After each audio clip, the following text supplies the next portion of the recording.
Namo Bhagavate Vasudevaya.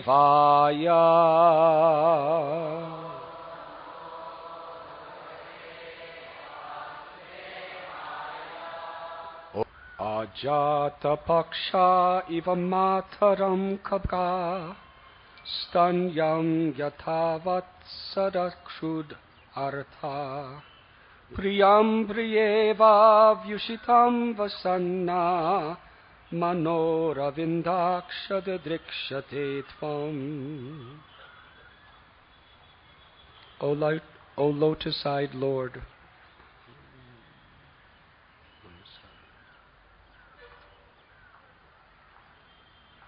Aham haritava padaika dasanudaso bhavitasmi bhuya manasmaratha supater gunamste grinita vakarma karotu kaya. O my Lord,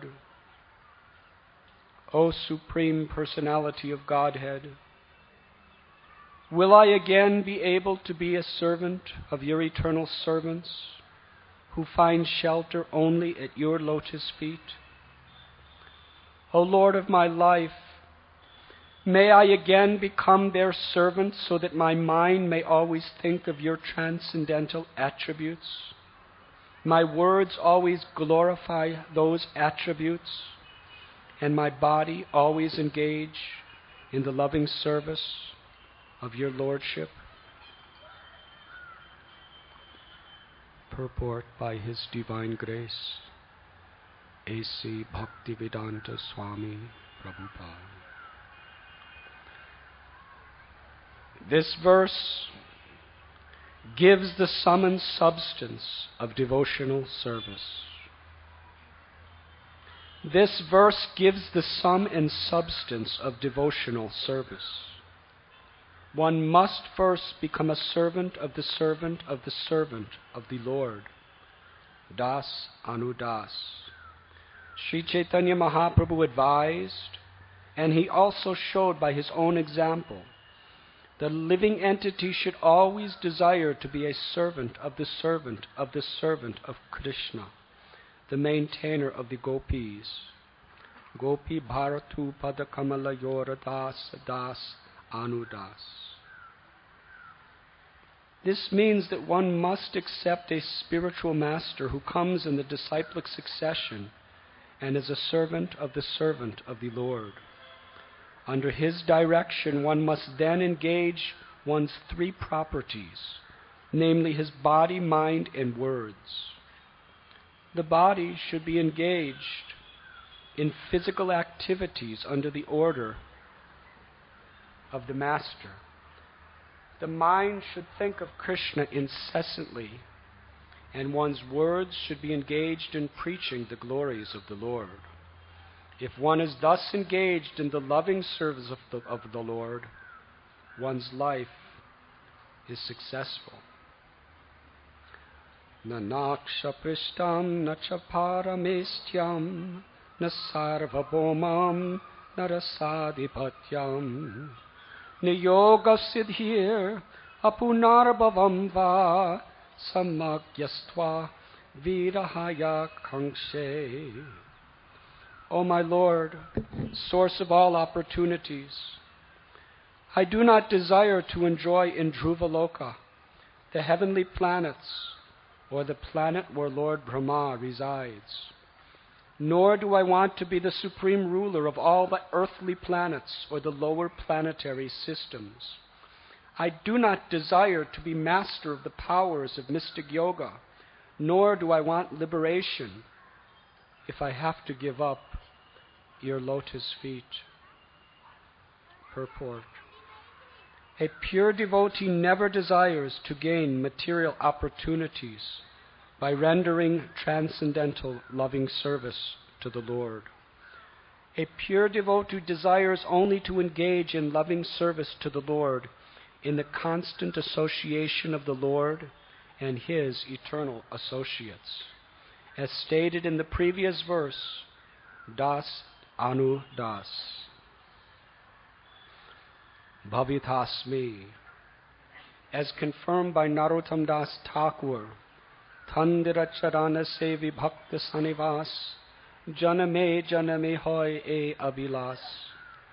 To serve the Lord and the servants of His servants in the association of devotees is the only objective of a pure, unalloyed devotee. O lotus-eyed Lord, as baby birds that have not yet developed their wings always look for their mother to return and feed them, as small calves tied with ropes await anxiously the time of milking, when they will be allowed to drink the milk of their mothers, or as a morose wife whose husband is away from home always longs for him to return and satisfy her in all respects, I always yearn for the opportunity to render direct service unto you. Purport. A pure devotee always yearns to associate personally with the Lord and render service unto Him. The examples given in this regard are most appropriate. A small baby bird is practically never satisfied except when the mother bird comes to feed it. A small calf is not satisfied unless allowed to suck the milk from the mother's udder. And a chaste, devoted wife whose husband is away from home is never satisfied until she has the association of her beloved husband. Mamo tamaslo kachaneshu sakyam samsara chakre brahmatasva karmi tvanmaya yatma jadara kaheshu ashakta chittasya nanatha bhuyat. O my Lord, my Master, I am wandering throughout this material world as a result of my fruitive activities. Therefore, I simply seek friendship in the association of your pious and enlightened devotees.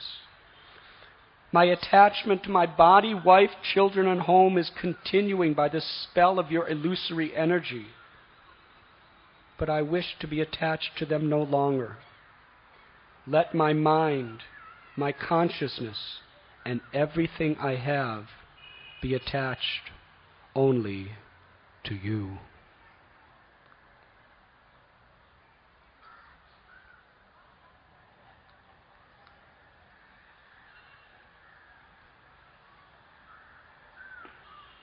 O my Lord, O Supreme Personality of Godhead, will I again be able to be the servant of your eternal servants who find shelter only at your lotus feet? O Lord of my life,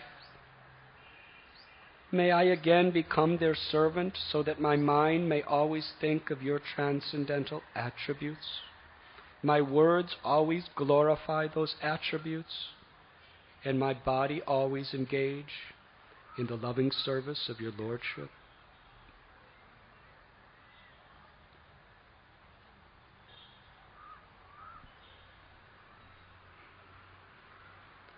These divine prayers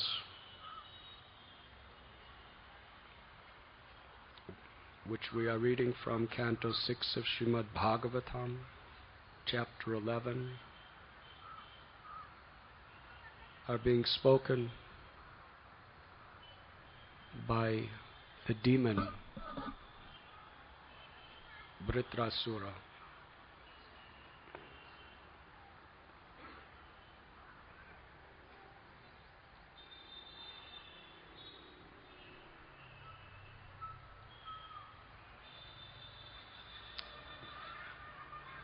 This particular verse was chosen by some of our leading brahmacharis for me to speak on today.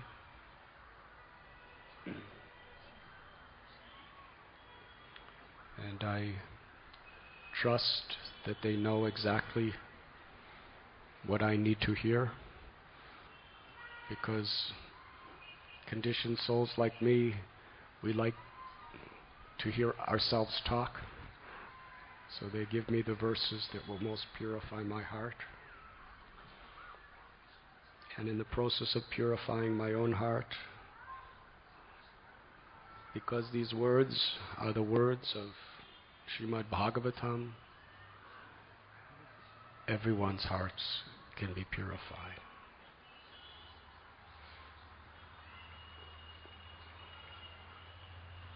How is it that such prayers for unalloyed, undivided, pure devotional service could be spoken from an ugly, horrible, violent demon who is in the battlefield, ruthlessly fighting against the devotees?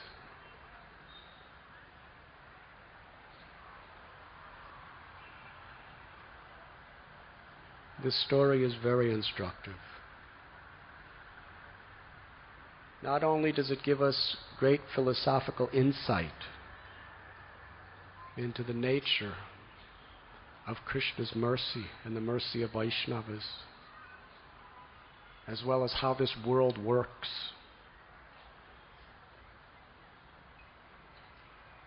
but it also reveals to us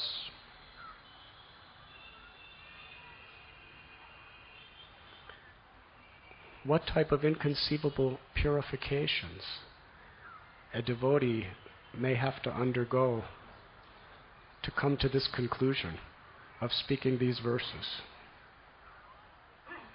Obviously, one who offers a prayer like this from their heart is 100% going back home, back to Godhead.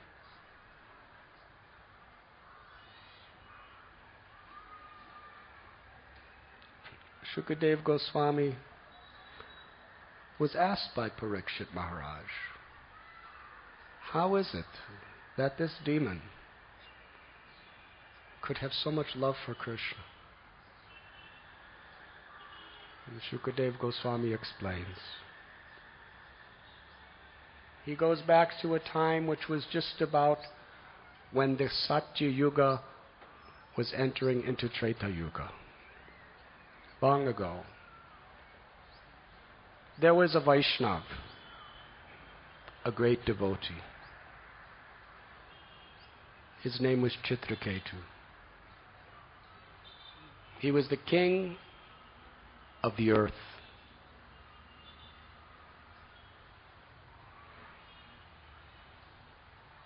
In the line of Surasena.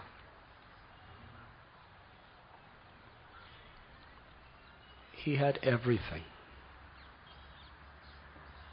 but he was miserable.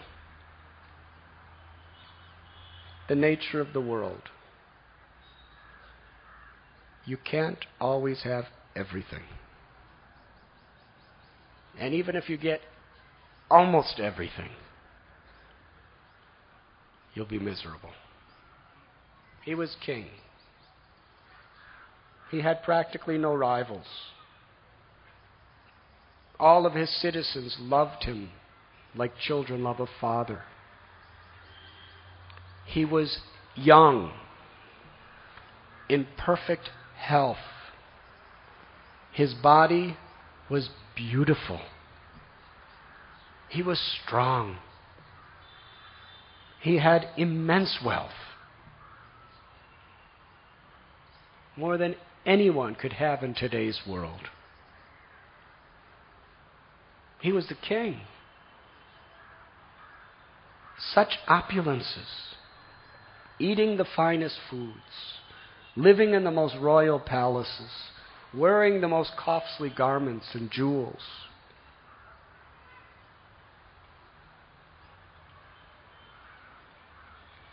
Who could ask for more materially? He got married. His wife was utterly beautiful, faithful, chaste, eager to please him in every way. Although he had the power to have a child, no child came. It turned out she was a barren woman. Now in those days, Kshatriyas were allowed to have many wives because they had the wealth, the power, the personality to satisfy all of them. So he took on a second wife. He protected the first one very carefully. But he wanted a child, a son. Not only for his own satisfaction, but as a duty to his forefathers. For so many generations, his line were the kings. Who would be the next king? It was meant to be his own son. The second woman, beautiful, all good qualities, but couldn't give him a child. Another and another and another, until he had an enormous amount of wives. But none of them would give him a child.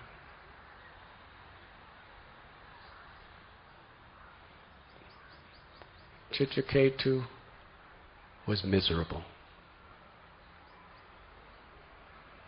The nature of the world, even if you have so much, even one thing can cause you so much pain. We see it every day. Our business may be going very well. Our sadhana may be very nice. Everyone likes us and praises us. We're in good health. We're young. Everything's so good. But you step on a thorn. It's like you're dancing in kirtan. You dance on a thorn. Pain. Serious pain. Can you enjoy anything else? Nothing.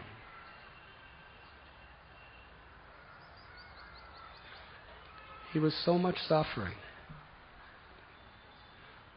At that time, Angira Muni came to visit King Chitraketu. King Chitraketu welcomed him with customary Vaishnav tradition. Angira Muni inquired about his welfare. Everything that would make a king happy, he was doing.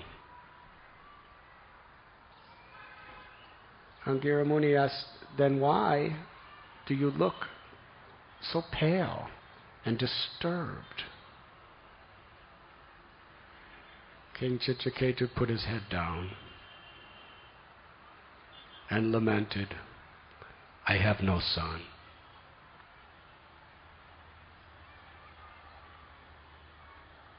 He gave a comparison. If one is severely aggrieved by hunger and thirst, and someone comes and gives you a beautiful flower garland and sandalwood pulp, will you be happy? Not at all. If your heart is lonely, no matter what else comes, cannot satisfy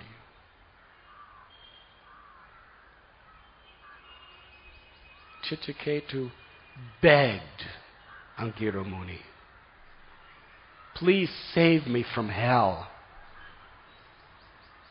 Save me from disappointing my forefathers. Do something so that I can get a son. Angira Muni had the Brahmins perform a yajna to satisfy Twashta. From that yajna, there was Mahaprasad. The Brahmins gave it to Angira Muni. Angira Muni gave it to Chitraketu, who gave it to his favorite wife, Krita Dyuti. She ate it. And the next time Chitraketu came together with her for the purpose of having a child, she became pregnant. She was growing. The child was growing inside her like the waxing moon. Oh, how Chitraketu rejoiced. And the whole kingdom. Everyone. Even all his co-wives were rejoicing. Finally. And the day of the birth of that little boy, Angira Muni told Chitraketu, when you have this child, name him Harsha Shoka. Harsha means joy. Shoka means lamentation. Now every child gives joy and lamentation. Chitraketu Maharaj had no idea to the degree he would get joy and lamentation. You see, lamentation comes in proportion to the joy we receive from something or someone. If you really love someone and they give you great joy, if they leave us, if they betray us, if they die, how much pain that causes to the heart.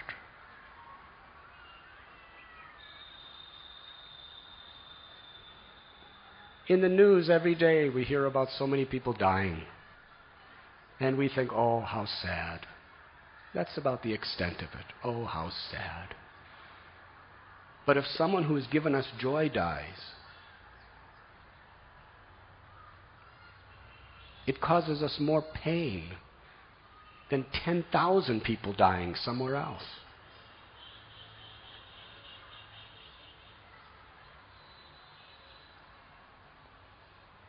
What joy little Harsha Shoka gave the king. He was ecstatic as a person could be in this material world, on the bodily concept. Although he was a great Vaishnava, still, the entanglements of Maya are very deep and very intricate.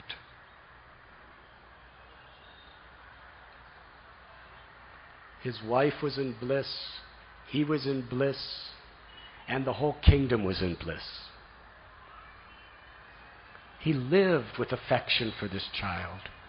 Every day that affection was growing and growing and growing. Because that child gave him so much happiness, he naturally favored the mother of that child and made a serious, grave mistake. He neglected his other wives. He actually didn't give them proper attention. He was so caught up in this one wife who gave him his child. All of his free time was just with them, celebrating life.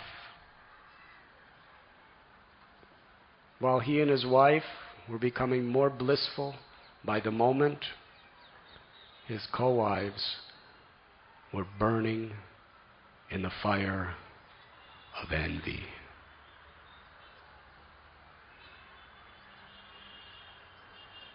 Neglect is very painful. If someone praises you, it feels good. If someone chastises you, it feels bad.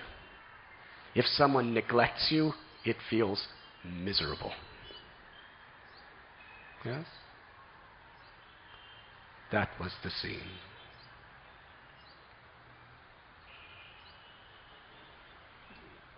Human relations in this world are very, very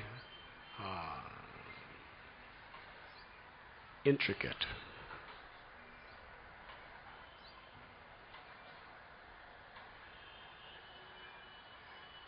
King Chitraketu, without even knowing it, he was just so caught up in his jubilation that he didn't recognize that he was offending his other wives. He was not giving them the emotional protection that he as a husband was meant to give them. And he was going to suffer the most severe possible reaction. Now, a devotee is paradukadukhi. That means another person's joy is their joy. Another person's sorrow is our sorrow. That is selfless service. Now understand that King Chitraketu, when he chose a wife, they were good. They were obviously devotees. He was a great Vaishnav.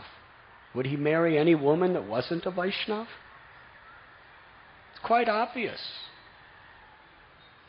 He didn't just marry them because of their physical beauty, which was definitely there, but because they were really good souls.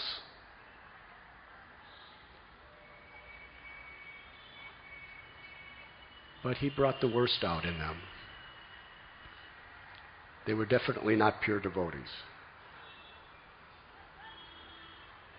But as Krishna explains in Bhagavad Gita, every living being has a divine and demoniac nature.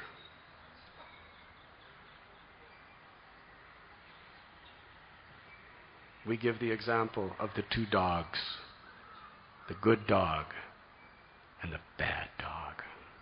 And they're both barking. They're fighting against one another. And the one that is fed the most food will become strong. And the one who you do not feed will become weak and lose the battle. And that food is the time we give it.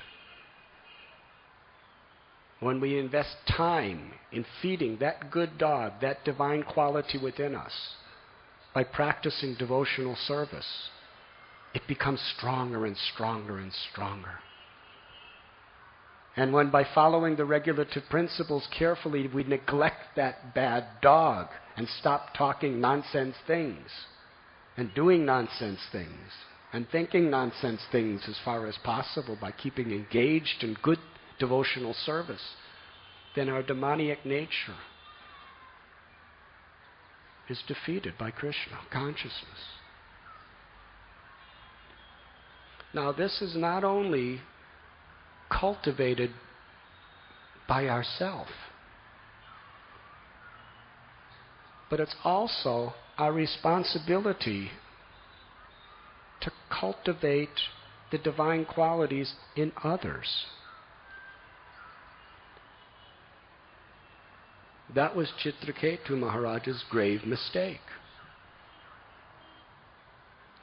By neglecting to feed the divine qualities within his wives, the demoniac qualities were getting stronger and stronger and stronger.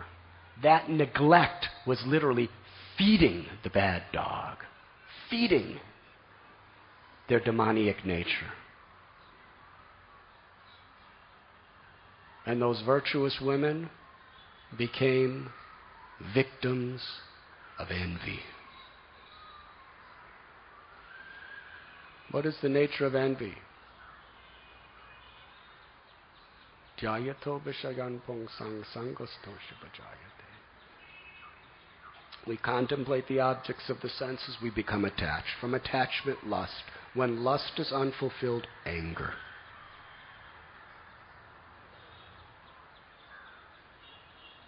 When we're not getting what we want, and we see that someone else has more, we become envious. And envy and anger are so interconnected. When you are envious of someone, you're naturally, potentially very angry at that person. And when there's anger, we lose our intelligence. We forget what is right and what is wrong. and then we engage in abominable activities. That is what happened. These poor spirit souls became victims of envy. And day by day, their minds were working in such complicated ways. Why is he not looking at us? Why is he not saying to us? He used to speak such sweet words to me. Why all those sweet words are now for someone else? And they were talking amongst themselves. Our husband is in Maya. He's cruel. He's hard-hearted. We cannot tolerate this. Due to that envy, festering like poison within their hearts, it impelled them to engage in the most abominable activity. Murder to an innocent little child. They fed it poison.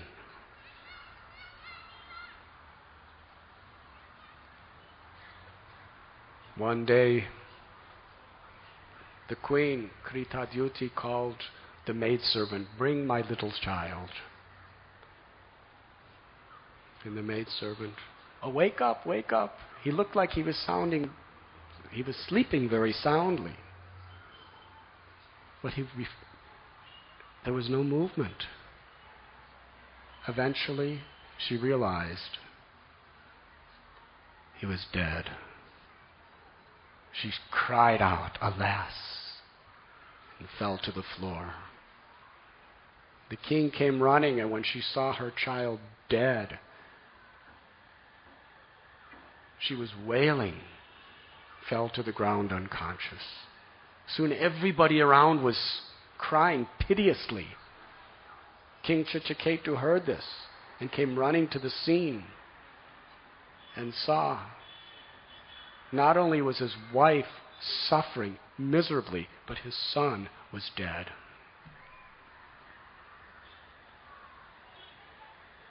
It was unbearable. But what or who gives you the most happiness has the potential of making you suffer the worst. It is the nature of love. And there are so many variegations of this phenomena. When you invest your love in someone, they have the capacity to cause you more pain than anyone or anything. Because pain of the heart is deeper and more excruciating than pain of the body, or even pain of the mind. Their hearts were pierced. And he was watching his wife. She just was beside herself, crying out, "What? Oh, Providence, why are you so cruel? Oh, Lord, what is the sense of what you're doing? Yes, I know that there's no law that a father has to live, that a son has to live and see the father die. But look what you're doing." She's praying to the Lord. Try to make sense of what's going on here.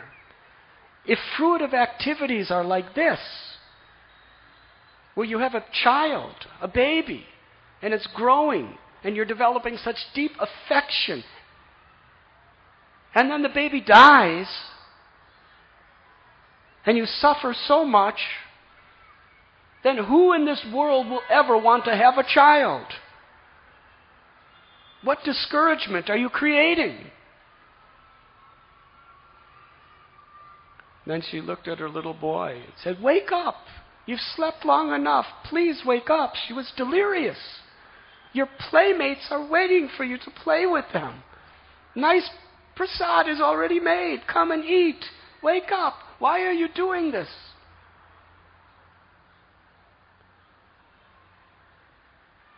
And then she broke down unconscious. Why have you left me? Where have you gone, my child? And King Chitraketu, with his mouth wide open, was loudly wailing, crying. And all the other queens that conspired to murder this little child, they were all pretending to cry.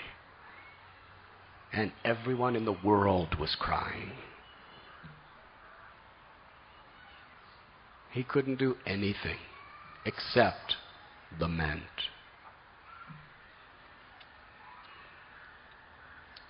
Hearing the news, Angira Muni came back to the palace along with Narada Muni.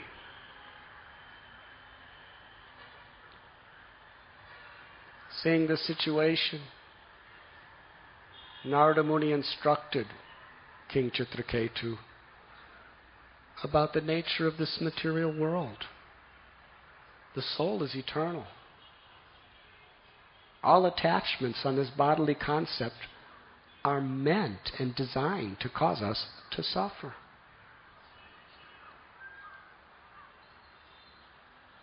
Why not take shelter of the Supreme Lord, which is the only real duty of this human life? Hearing this philosophy from Narada Muni, King Chitraketu was pacified.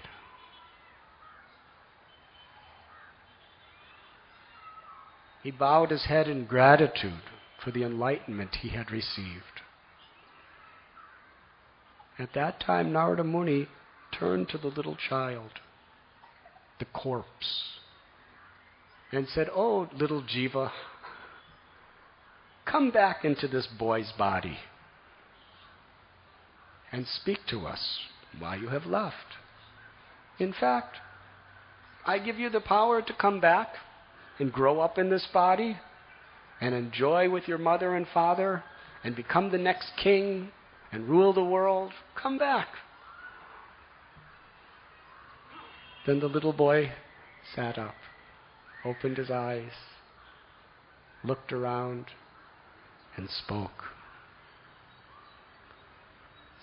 "This body? This is not me. I'm the eternal soul." The soul is always manifesting various forms according to our fruitive activities and our karmas. The example he gave, just like money. Yes? You have money and you give it to a shopkeeper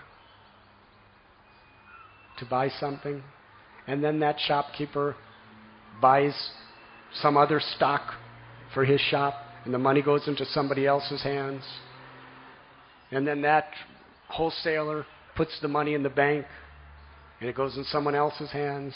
And then the bank loans it out to someone else, and it goes to someone else. So money is going from one hand to one hand to one place to one place to one place to one place.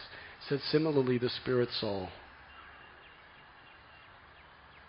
It's going from one body with a set of parents and brothers and sisters and cousins and aunts and uncles and friends and lovers. And then it goes to another and another and another and another. Who is my real father? Who is my real mother? Not these people. They looked at Chitraketu and Kretadyuti. Not them. They're not my real mother, father. I've had so many millions and millions and millions of mothers and fathers. 8,400,000 species of life. We have mothers, fathers, sisters, brothers, and all other relatives. But in the passing of time, they're all gone. It's like a river. And all our different births in this material world are like waves in the river. The river of time is carrying us. And we just, a wave, and then another wave, and another wave, and another wave. Birth after birth after birth after birth. And in every birth we become so entangled, we become so attached, we become so infatuated by the circumstances. Ignorant of the reality that in a flash it can all vanish. The little child did not desire, although Narada Muni gave him the blessing. If you want, stay in this body, grow up, give your father happiness, be the king. The child said, my karma is destined to go to another place. After speaking the knowledge of the eternal nature of the soul,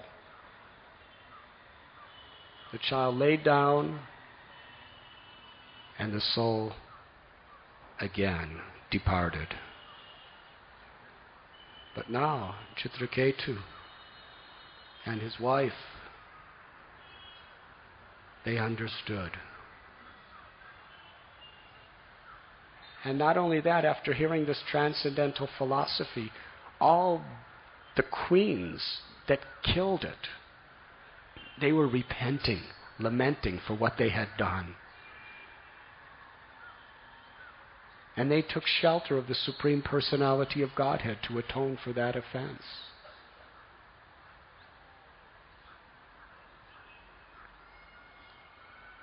Narada Muni told Chitraketu Maharaj that the only shelter, the only reality is in the lotus feet of the Supreme Lord Vishnu. And I will give you a mantra. By chanting this mantra and following my instructions very carefully, within only 5 days you will have the personal darshan of Shankarshan Vishnu. King Chitraketu surrendered his life. This is very interesting. Krishna says in Bhagavad Gita, Brahmabhuta prasanatma nasochati nakankshati. One who attains the Brahman platform, the spiritual platform of consciousness, does not hanker nor lament. And the great acharyas teach us that this material world is about these two principles, hankering and lamenting. And whatever enjoyment there is just somewhere in between the two. But it doesn't last very long, especially from the perspective of eternality, the reality. We hanker for what we don't have. We long for it. We crave for it. We work for it. We strive for it. Sometimes we'll even engage in immoral activities to somehow get it. And we may get it, but then it's lost. And we lament. Hankering, lamenting. Angira Muni told Maharaj Chitraketu, when you were hankering for something you didn't have, you were too much absorbed with the hope and the expectation of getting it. Therefore, your mind was so materialistic, I could not speak transcendental knowledge to you then. You could not hear it. But in your total lamentation, you could hear it.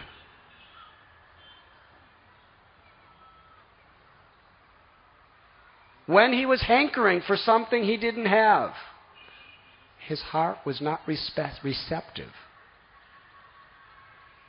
to Krishna consciousness.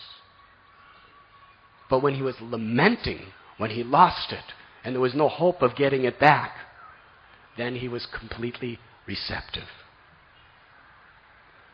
So of the two, hankering and lamenting is a more miserable situation. They're both miserable.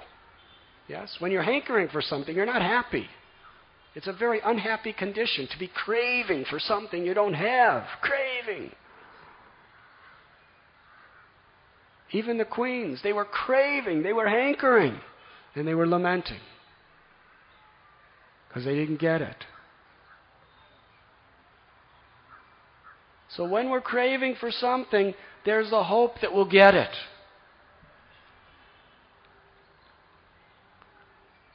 And therefore,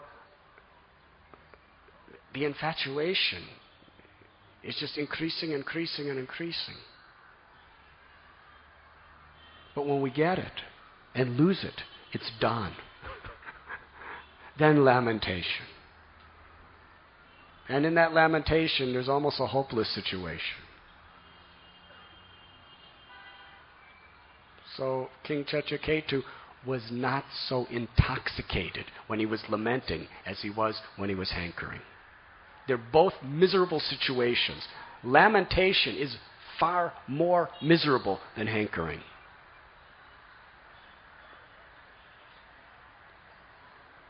When you're hankering for something you have nothing, you don't have. It's anxiety, it's suffering. But then you get it and you enjoy it. When it's lost, that lamentation is worse. It took that to sober him up. And then he could hear. So with that realization, which is very instructive to all of us, he worshipped the Supreme Personality of Godhead wholeheartedly. Now why is this so important in Srimad Bhagavatam? Because those who are of good intelligence, they learn by hearing. Otherwise, we have to go through the whole process ourselves. And then, through that experience, we may learn. But unless we hear properly, we go through the same experience again and again and again and again, birth after birth after birth, and never learn. You see, what Chitraketu Maharaj has gone through, we've all gone through it.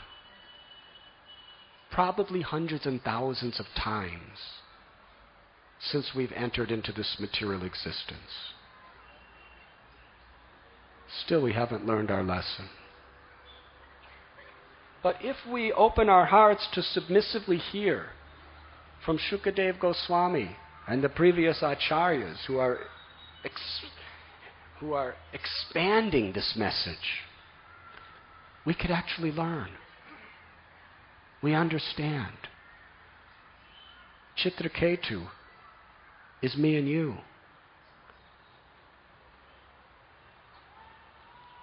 But if we just hear about some ordinary person like me and you, it doesn't affect us so much. Therefore, Chitraketu was staged in such a grandiose, amazing, and exciting story to really get our attention.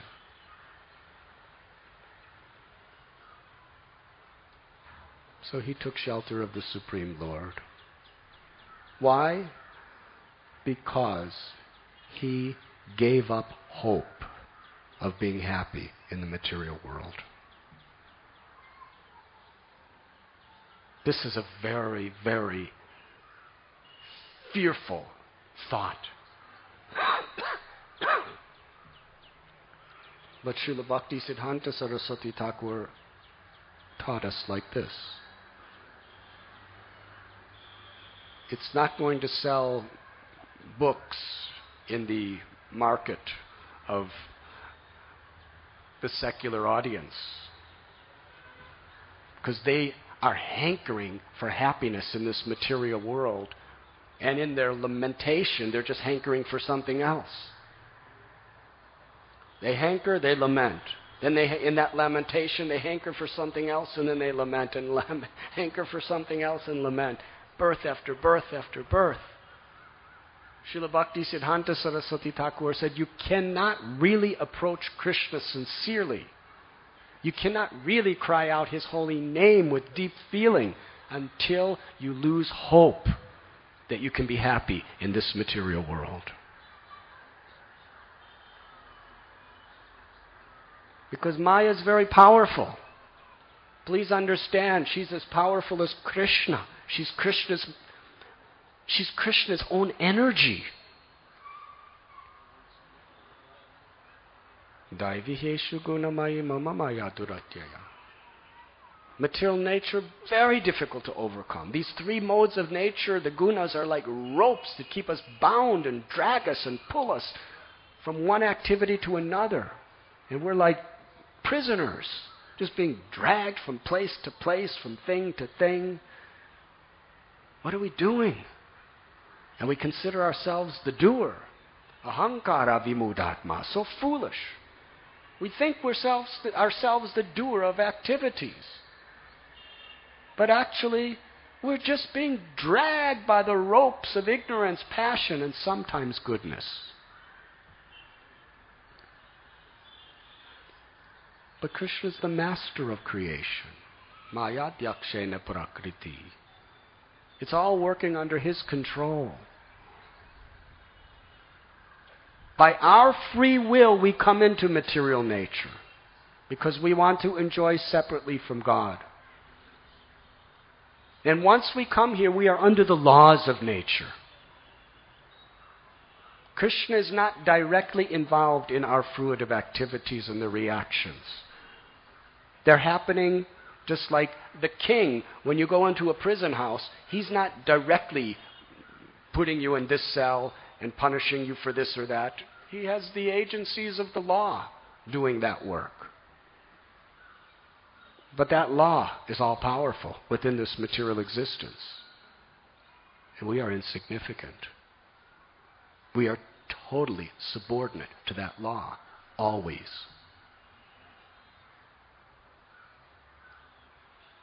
But if we take shelter of Krishna, if you take shelter of the king, He can take you out of that whole system.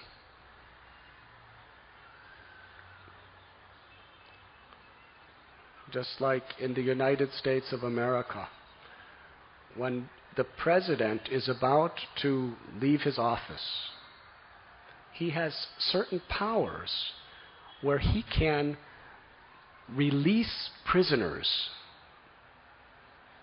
even people who have death sentence, even people who are in for life. By his presidential powers, he can say, "This man, make him free."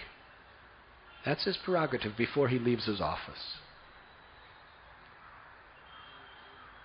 Krishna is the King of Kings. He never leaves his office either.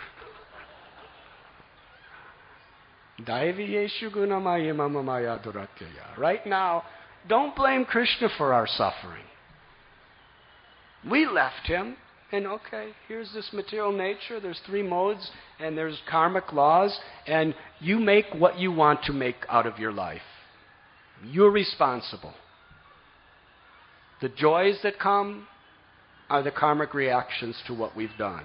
The sufferings, the karmic reactions. We may not understand how they work or when or why or any of those other things, but they're all working together, ultimately to bring us to surrendering to Krishna.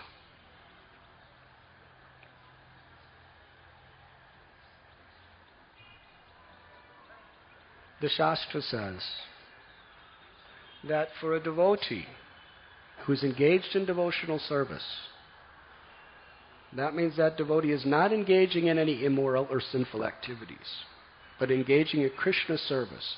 Krishna service is free of karma. It is akarma.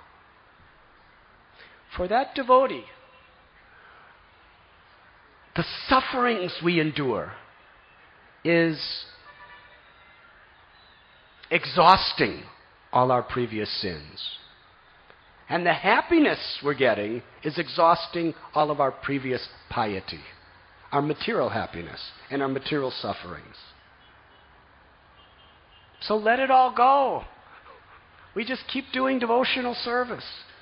And yes, we suffer. So many reasons to suffer. All our sinful karmas of all our past lives are just being burned up by that suffering. And the material happiness, all our pious activities are being burned up. And at the time of death, when there's no more pious or impious activities, there's no more rebirth. And if we're fixing our mind on Krishna, we go back home, back to Godhead. by chanting His holy names.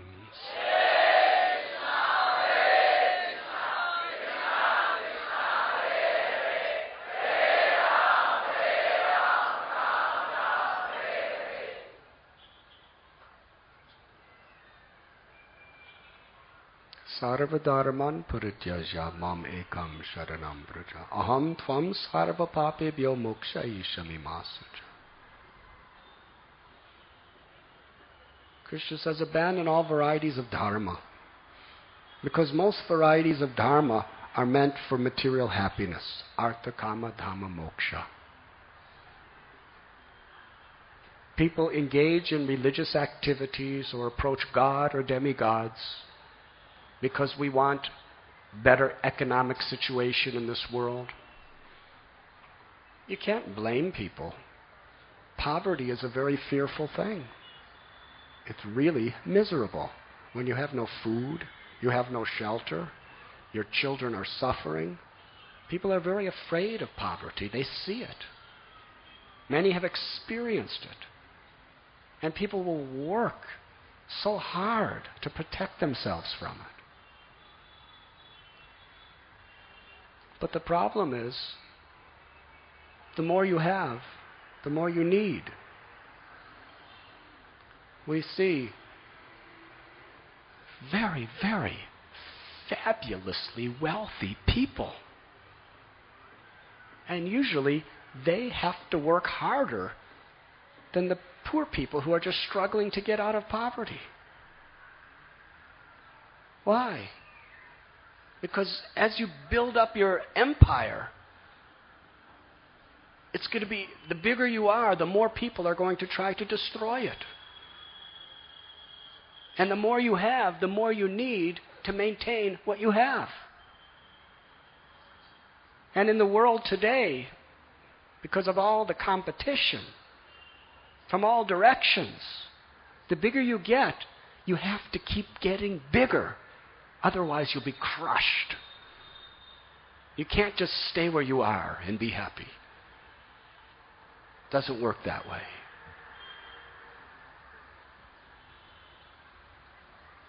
Not in the mode of passion.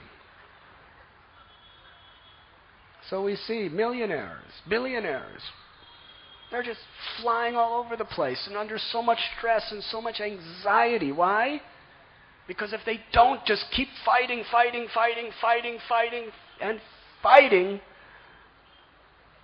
then they'll lose everything. Everything will collapse. And they'll be disgraced with nothing. You could be a billionaire today, but if you don't fight and foam at the mouth and practically give up all the things you like to do just to maintain it, what happens is soon you're billions of dollars in debt. And you might end up in jail. It happens every day. Is that happy? In this world, we have to be very careful because we could be prisoners of success. Did you ever think of that? Being a prisoner of success. The more successful you become, the more you become a prisoner of that success. You're ruled over by it. You're controlled by it. You're a slave of it. And you think, I am the controller. I have so many employees, and I have so many people who are depending on me, and I can hire and I can fire, and I can destroy countries. But actually, you may think you're controlling, but you're totally controlled by your success. The ego, the competition, everything. You're a slave. Famous people, we have seen how they're prisoners of their success. I've talked to famous people and people who know famous people. I mean, really famous people. they have no life practically. Wherever they go, there's just cameras all over the place. They just want to take their child to a restaurant, and they're walking all over you, and people are putting books in your hand, signing autographs. Just leave me alone. I was talking to one lady whose relative is a very, very famous person. I was saying how they went to a restaurant, and it was such a relief because they got to eat in peace. But that person had to disguise himself in so many ways. All these different sunglasses and putting on these different cosmetics and wearing clothes that he would never wear before. Practically like a prisoner trying to escape from a prison by disguising yourself in so many ways. That's what he has to do just to live a normal life. Is that happy? But yet we think something very good. Prisoner of success. We're prisoners of failure. We're prisoners of success. We're prisoners when we don't do anything. Why? Because this material world is a prison house. Whatever you do, you're a prisoner. Therefore, Krishna says, Sarva Dharman Parityaja, Artha Kama Dhamma Moksha. Yes, look at Indra. He's prisoner of success.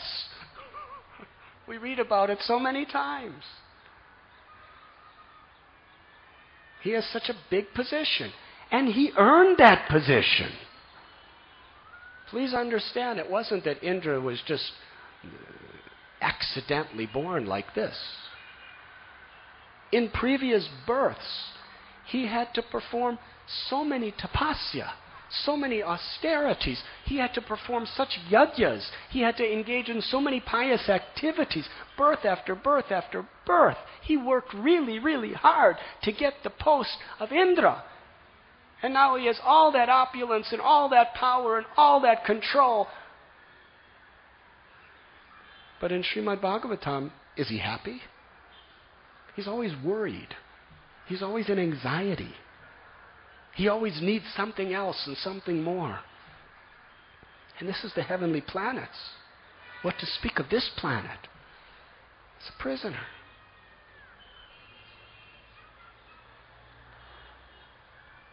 So what is this? Worshipping God for economic prosperity. Or worshipping God because we're in distress.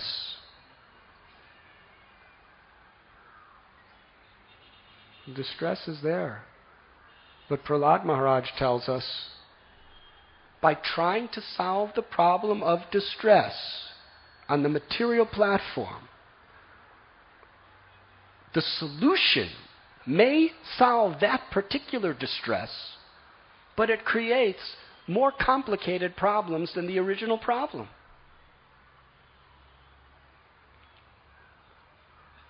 Sense gratification. We worship God to fulfill our sense gratification, but Krishna tells us right out, you cannot ever satisfy your desire for sense gratification. It burns like fire. You satisfy it, and do you attain Om Shanti Shanti? You feel some temporary mundane ecstasy. But then as soon as it's gone, as soon as that ecstasy's gone, the anxiety, the distress for more increases. So why worship God for that? And some people worship God to be pious and good to others. Religiosity. Which is very good. It's more in the mode of goodness. But even then, it's on the bodily concept. We do good for those we love, but ultimately they'll either betray us, or leave us, or disappoint us, or die. Every one of your loved ones, that is the culmination of your relationship on the physical platform. And everything we achieve is lost when we die. So what for? And moksha, liberation, no more sufferings.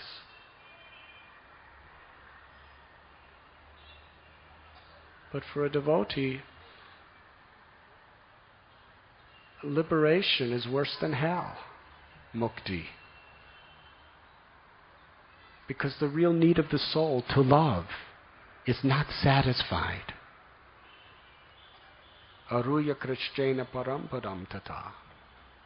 Therefore, the likelihood of being in that Brahmajyoti is we fall down again into this material world. Why? Because the need to love and be loved is still missing within the soul.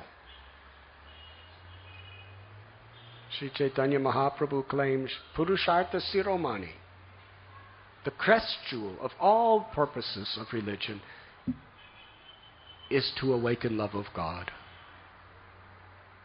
Therefore, Krishna says, Sarva dharman parityasya mam ekam sharanam vraja.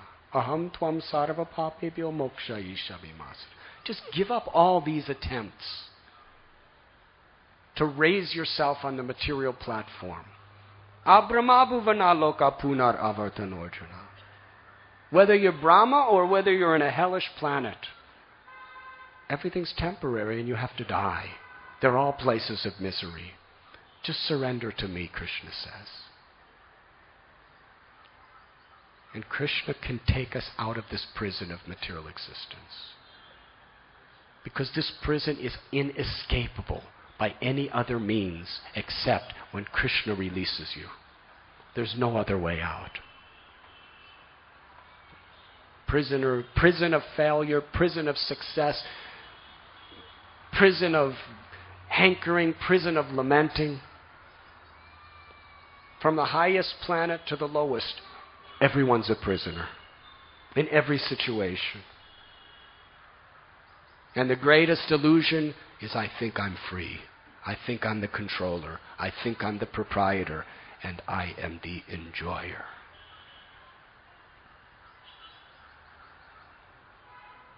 What Chitraketu, that great king and that great learned scholar and that great devotee, had to go through to realize this.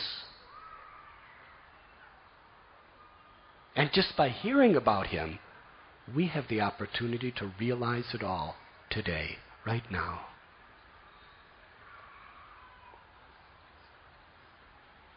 In fact, Shukadev Goswami says at the end of this story, anyone who just hears this story attentively, especially in the morning, when our mind is awake, hopefully, we don't have to suffer any anxieties in this material world. We can go back home, back to God. And it's that easy. Just listen. I'm trying to listen myself. Just repeating these words.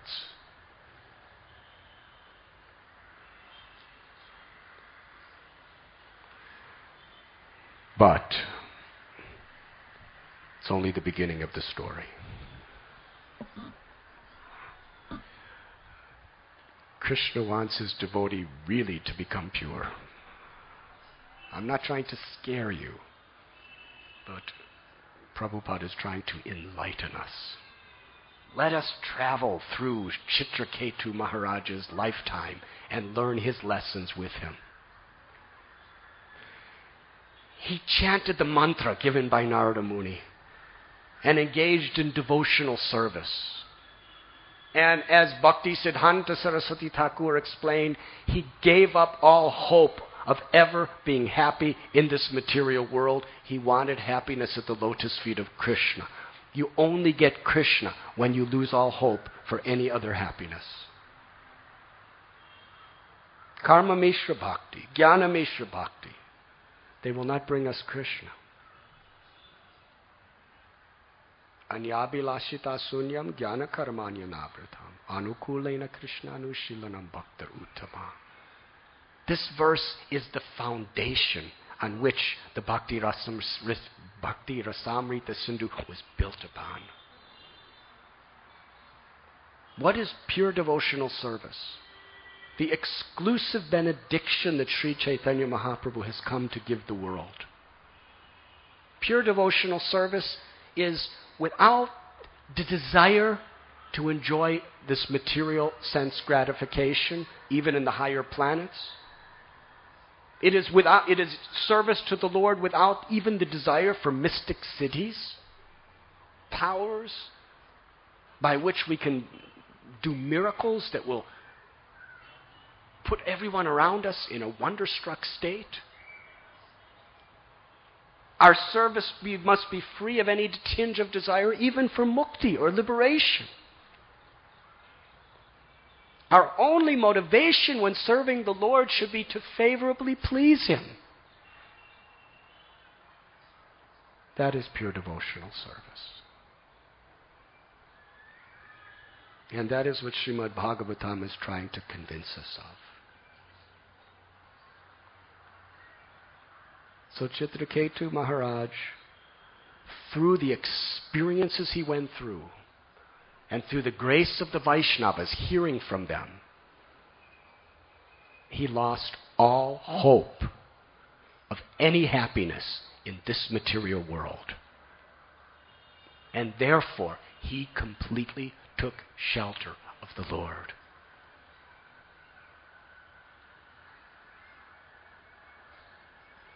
And from his heart, he was calling out the Lord's holy names.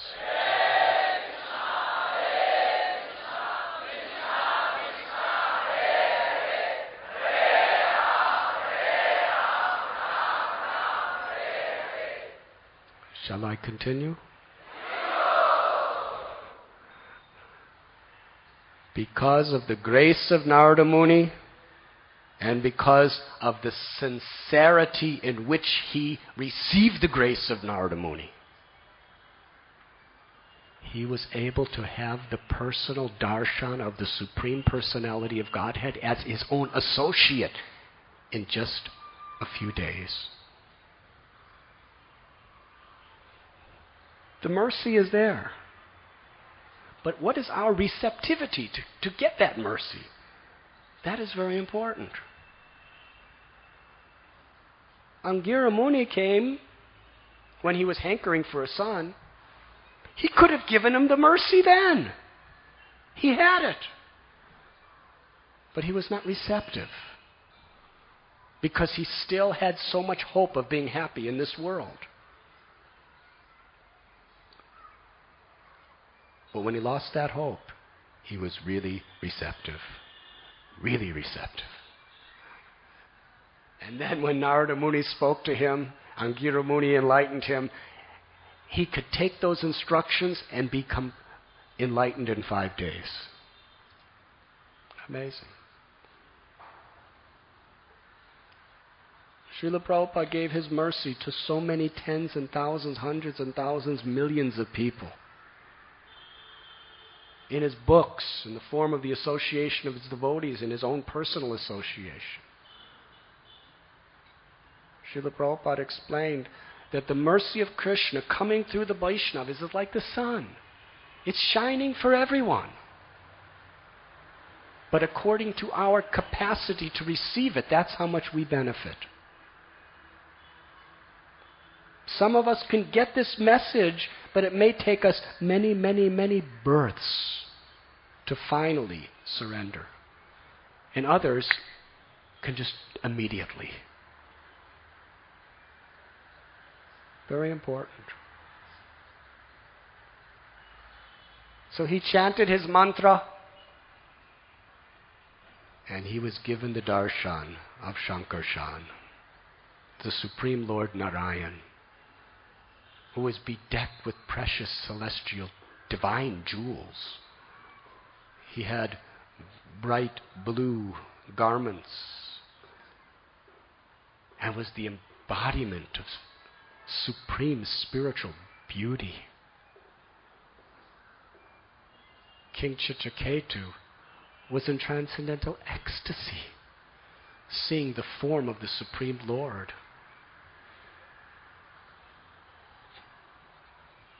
And when you see the beauty of Krishna, then what are all these pale, insignificant pleasures of this world that we're hankering for and lamenting over in comparison?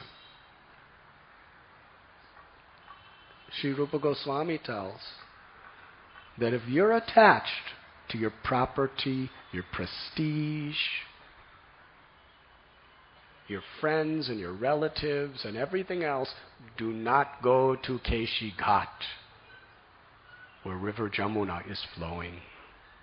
Because there you will find Govinda, standing in his Tribanga, Swarup, his threefold bending form, playing upon his flute, Venu.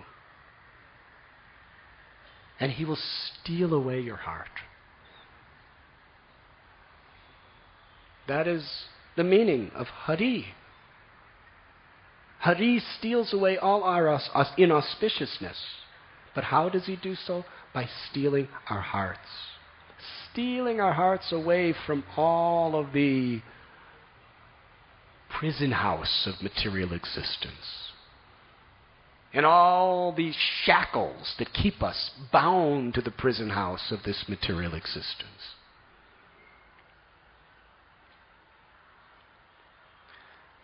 Krishna consciousness is so beautiful. We can Krishnaize everything. We don't have to give up hankering and lamenting.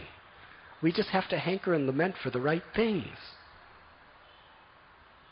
We don't want to just be dry like stones, no hankering, no lamenting. The greatest devotees are always hankering and lamenting. But for Krishna, gopis are hankering for Krishna, and then when he's gone, they're lamenting for Krishna. And they're always hankering and lamenting for Krishna. The cowherd boys are hankering and lamenting for Krishna. Nanda and Yashoda are hankering and lamenting. In serving Krishna, in pleasing Krishna, it's all for Krishna. And we find in the great acharyas, in the songs of Narottam Das Thakur, we find how he's hankering for the association of the Vaishnavas.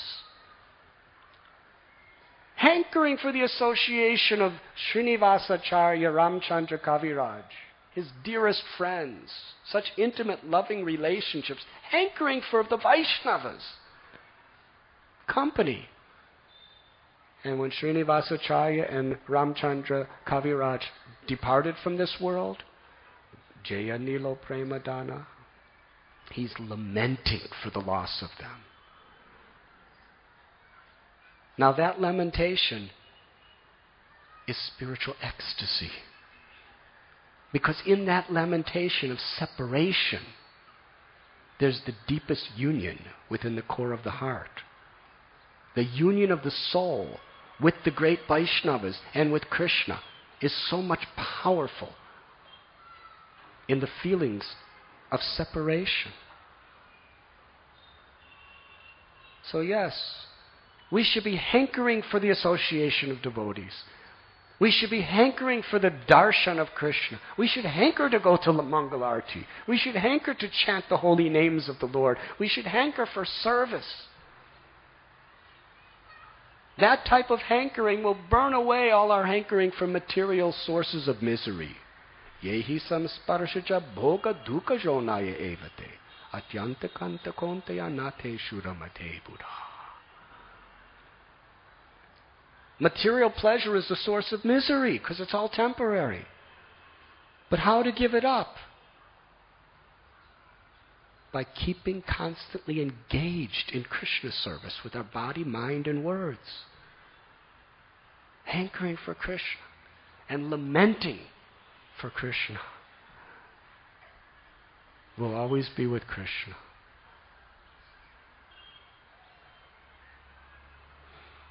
So Chitraketu Maharaj was seeing the supreme, all-beautiful, all-attractive personality face to face. There was nothing of this material world that could distract him.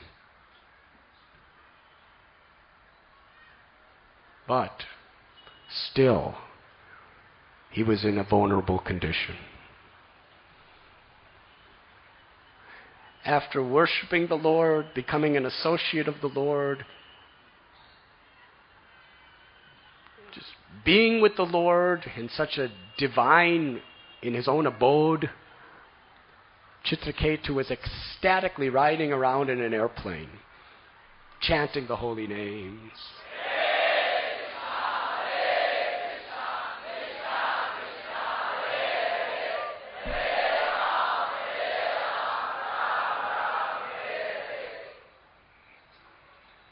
And while roaming through the universe, just chanting in bliss, he had just seen the Lord,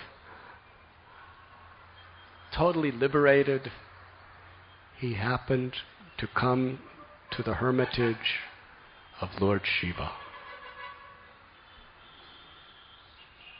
Lord Shiva is in an assembly of siddhas, rishis, yogis, swamis, all renounced sages. And they all were sitting at his feet to hear about the principles of divine renunciation. As he was giving them a most magnificent discourse on the glories of renunciation,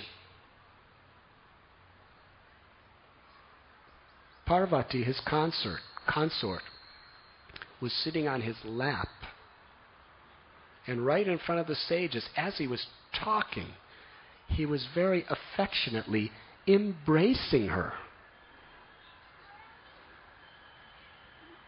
Chitraketu was very much astounded to see this. And he spoke. He honored Shiva. He worshipped Shiva. But still, he spoke.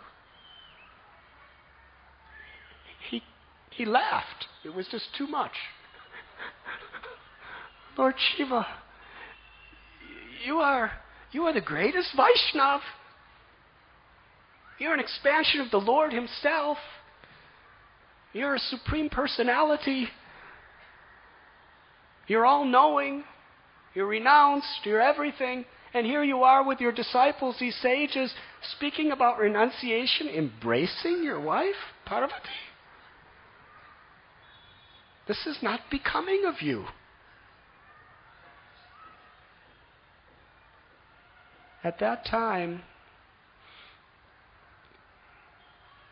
Shiva smiled because he knew Chitraketu's intention.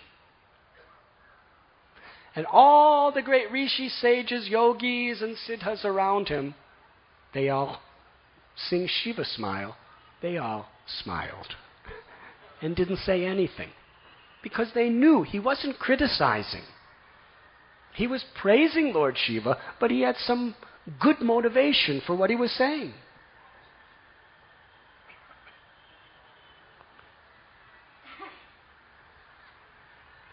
Actually, our acharyas explain his psychology. That yadyadacharati sresthas tad evetarojana.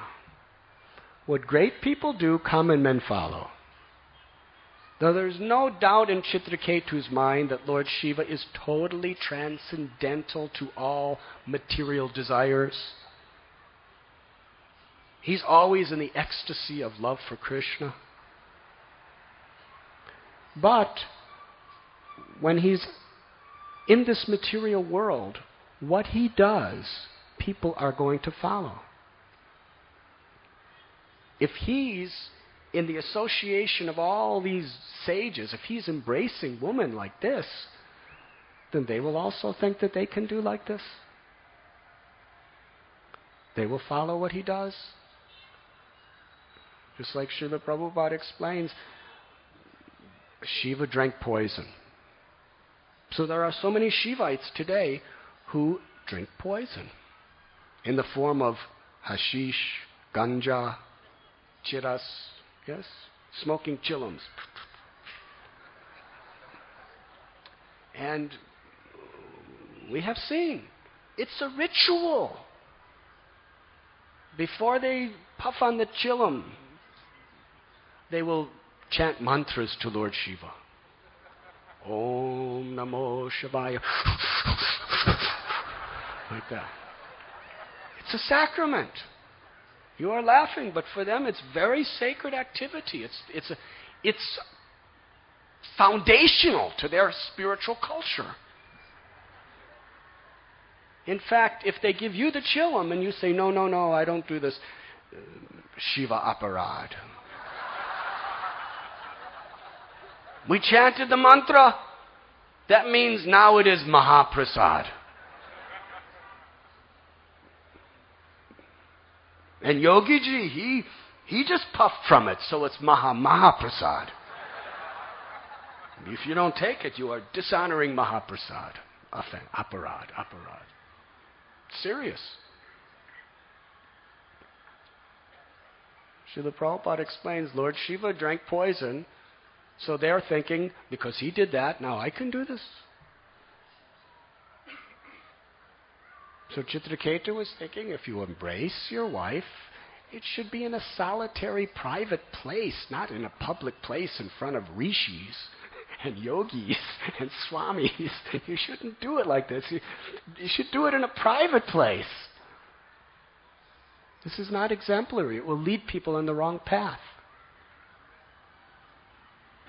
So he was actually just trying to serve Lord Shiva by saying this.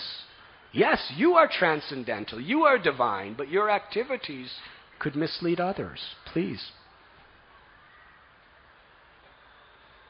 Parvati was outraged.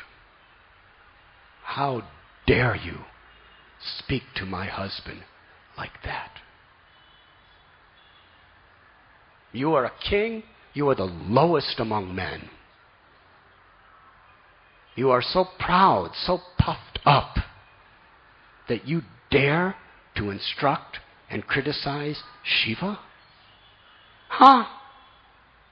Do you know who's watching this scene right now? Not only all these great rishis and yogis who have renounced the world. Why didn't they say anything? Because they know that Shiva is spotless. Lord Brahma, he's watching. Why doesn't he come down and say something? Because he knows he's spotless. All the greatest of the demigods, they are watching. Why don't they say anything?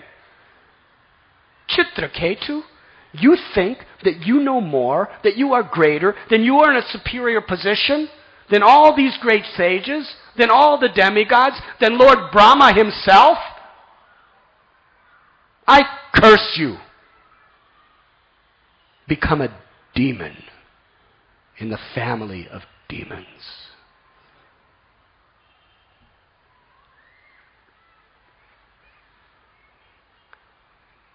But actually, she addressed him as her son. At that very last verse, she said, because you have offended, my dear son, she said, my dear son, you take birth in the line of demons. Parvati was being merciful. Because she is the mother of every living creature within this material existence. During our Mayapur Yatra, we went to Simantadweep. Do you remember? There, Shiva was dancing in ecstasy, chanting the names of Gauranga. And Parvati never saw her husband in such a state. She said, who is this Gauranga? Tell me, why are you so happy? And he said that the Supreme Lord Krishna appears with the sentiments of Radharani in the form of Gauranga. And he gives love of God freely in this beautiful golden complexion. So she went to Simantadweep, and she just constantly was chanting the names of Gauranga, and Lord Chaitanya appeared to her. And she prayed, why am I so unfortunate? All your devotees, they are just trying to help everyone get released from material existence by preaching Krishna consciousness. And they're always with you, hearing and chanting about your pastimes and helping others. And my service is to keep everyone bound to this material existence, to create illusions and attachments in people's minds, to keep them away from you. There's no one more unfortunate than me. And Lord Chaitanya said that you are my beloved Radharani, Parvati, in the form of her external energy. Srimati Radharani is making every arrangements for all the devotees to love me in the spiritual world. And in this world, you, my own pleasure potency, take your form to test people and to ultimately purify the conditioned souls so that they will come back to my loving service. So Parvati is the consort of the Lord, who is the mother of all living beings within this creation, within the whole cosmic manifestation. So she was talking to Chitraketu like a naughty child. And as a mother, she gave him the proper punishment. Now, what was the punishment for? Why? This, dear audience, is most important to understand very deeply and carefully. Are you awake? If you're not, now you are. Vishwanath Chakravarti Thakur is quoted by Srila Prabhupada. Chitraketu, after giving up all hope of any happiness in material existence by suffering more miserably than anyone could possibly suffer, and wholeheartedly taking shelter of the association of the great Vaishnavas, following their instructions with their hearts and souls, he was given personal association of the Lord. He saw the Lord. The Lord blessed him. The Lord spoke to him. But what happened? He became a little proud. Hare Krsna. Chitraketu became proud. I saw Lord Vishnu. I'm so pure. The Lord is so merciful to me. I saw Vishnu. And because of the pride, the little bit of pride that developed in his heart from getting such personal association with the Lord, he thought that he was in a position to instruct Lord Shiva. Even though he was doing it as a well-wisher, that was an offense. And herein Srila Prabhupada cites Trinarapi Sunichena Taror Iba Sihishnuna Amanina Manadena Kirtaniya Sada Hari. We should be more humble than the straw in the street, tolerant like tree, ready to offer all respect to others and expect none in return. If we're not trying to seriously cultivate this consciousness, we will offend others.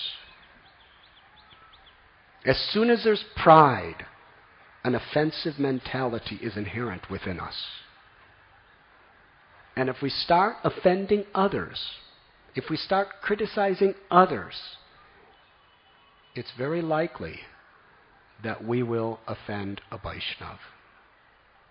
And if we offend a Vaishnav, we have to pay serious consequences.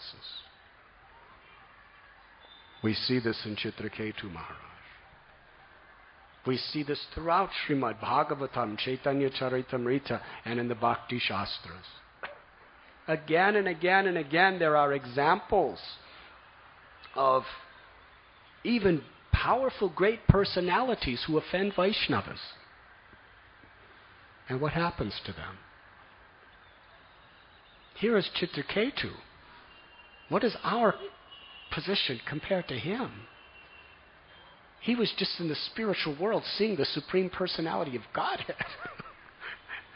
And the Lord is bestowing mercy on him, love and affection. And he's offering beautiful prayers that are in the Srimad Bhagavatam. And we cite those prayers that he offered to the Lord. But he became proud. Very dangerous.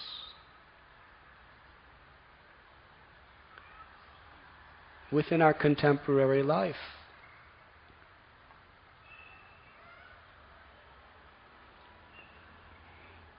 there were direct associates of Lord Chaitanya who became proud and criticized Vaishnavas and fell down.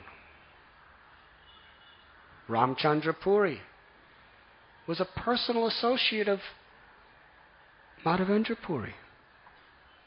He was an associate of Ishwara Puri. God brothers, what association. But still, there was some pride in his heart. And he thought he could instruct a superior person. And he lost all his good qualities. Fell down.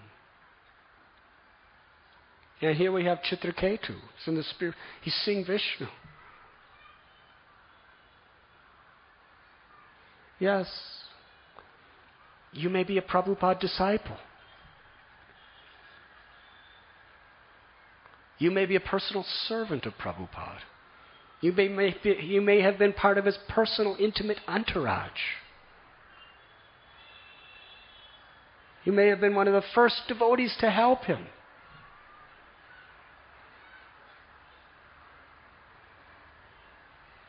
But if it makes us proud, it makes us feel that we're better than someone else. Even a second generation devotee or a third generation devotee who's a Vaishnav, who never met Prabhupada, who's even touching our feet and begging us, please give me nectar. If we offend that person, if we unnecessarily criticize such a person because of our high connection, reaction will come. We could lose our taste for Krishna consciousness. We could fall down.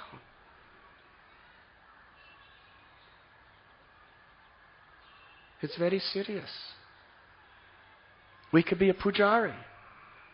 Personally, for years and years and years, doing all the offerings to Krishna.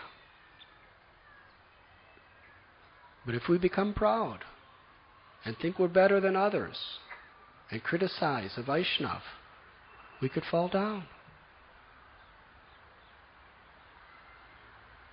We could be personal associates with a lot of with great association of great souls, spiritual master, powerful yogis, Vaishnavas. But if we're proud that I'm more fortunate than you and criticize another, we could lose everything. This is how powerful Maya is. Here is Chitraketu. After all he went through, and after surrendering to his guru, he became a little proud. And what was his offense? Because he was proud, he thought that he could criticize Lord Shiva. And he did it for a very constructive, good purpose. But still, he criticized. And Parvati, who was the mother, his mother, had to teach him a good lesson. And through him, had to teach all of us a good lesson. In this regard, Srila Prabhupada writes, therefore, whatever our position, however high or low we may be, whoever we may have associated with in our lives, you have to remain meek and humble and go on with your devotional service and not criticize others.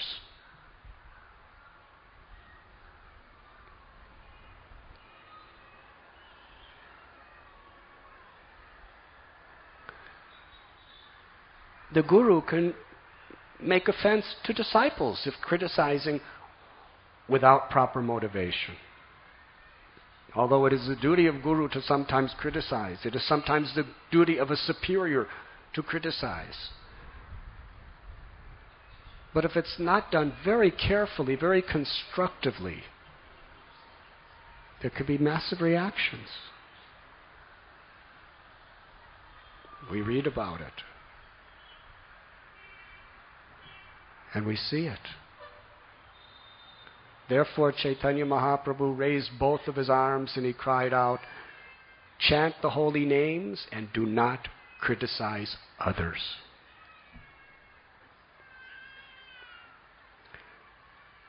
If Chitraketu, who just saw Vishnu, is not exempt to this rule, don't think that you or me will be.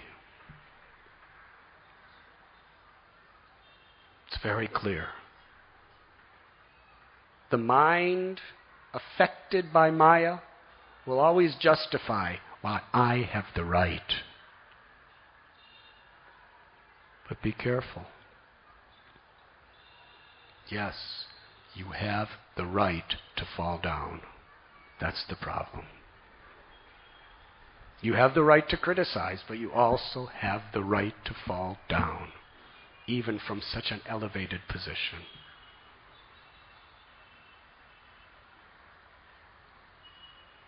Don't think a big post, don't think being honored and worshipped gives you the right to criticize others. But in Kali Yuga, you're just a sentimental fool if you don't. That's the way the world will label you. Yes? When the internet is full of so much criticisms and condemnations, the Bhagavatam explains, in this story actually, that ordinary people, who may even be in the guise of devotees,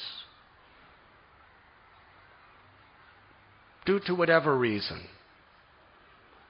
will always be there to blaspheme and criticize great devotees.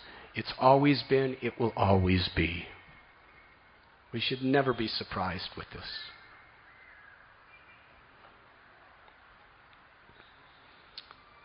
In this regard, Srila Prabhupada tells us a Bengali saying. Do you like Bengali sayings? When Prabhupada speaks them, they are very relishable. There's a Bengali saying that if the vulture curses the cow is not disturbed. The nature of a vulture, being the lowest of animals,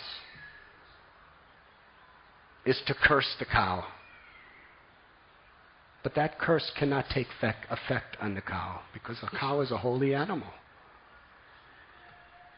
So similarly, the blasphemies and the criticisms of envious people, or ordinary people, or materialistic people, even in the guise of devotees, against sincere Vaishnavas, should never be taken seriously. And the great Vaishnavas also, the cow doesn't care for the curse of the vulture.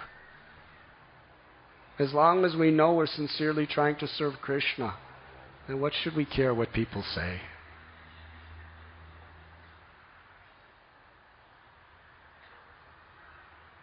But we should be very, very careful that we don't become vulture.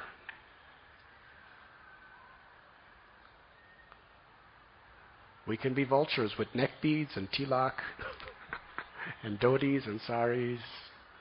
We can even have high positions. But we should not criticize devotees. Prabhupada warns us so seriously in this story that we should just go on performing our sadhana, engaged in our devotional service, and be careful not to find faults with Vaishnavas.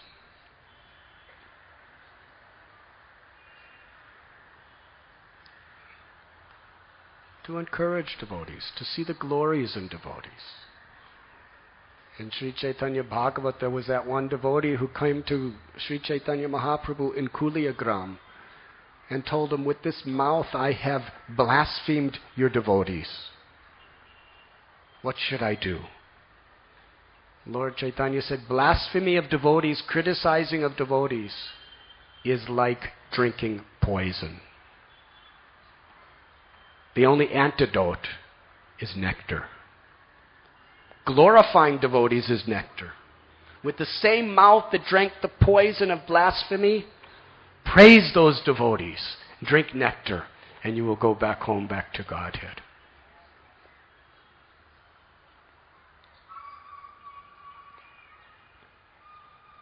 But it's very difficult.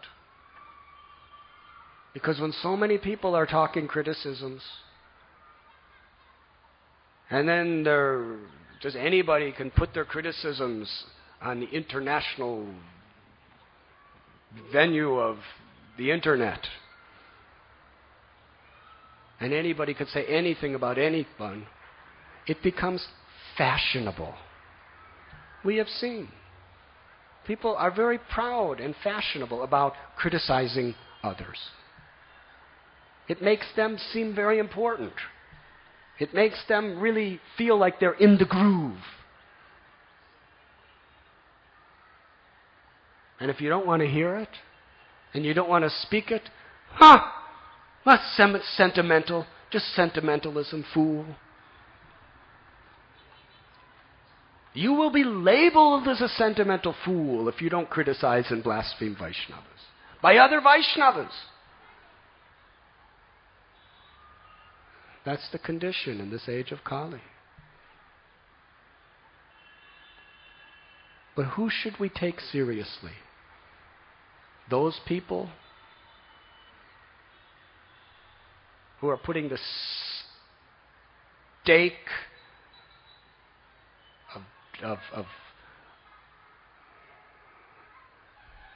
of spiritual death in their own hearts by doing it?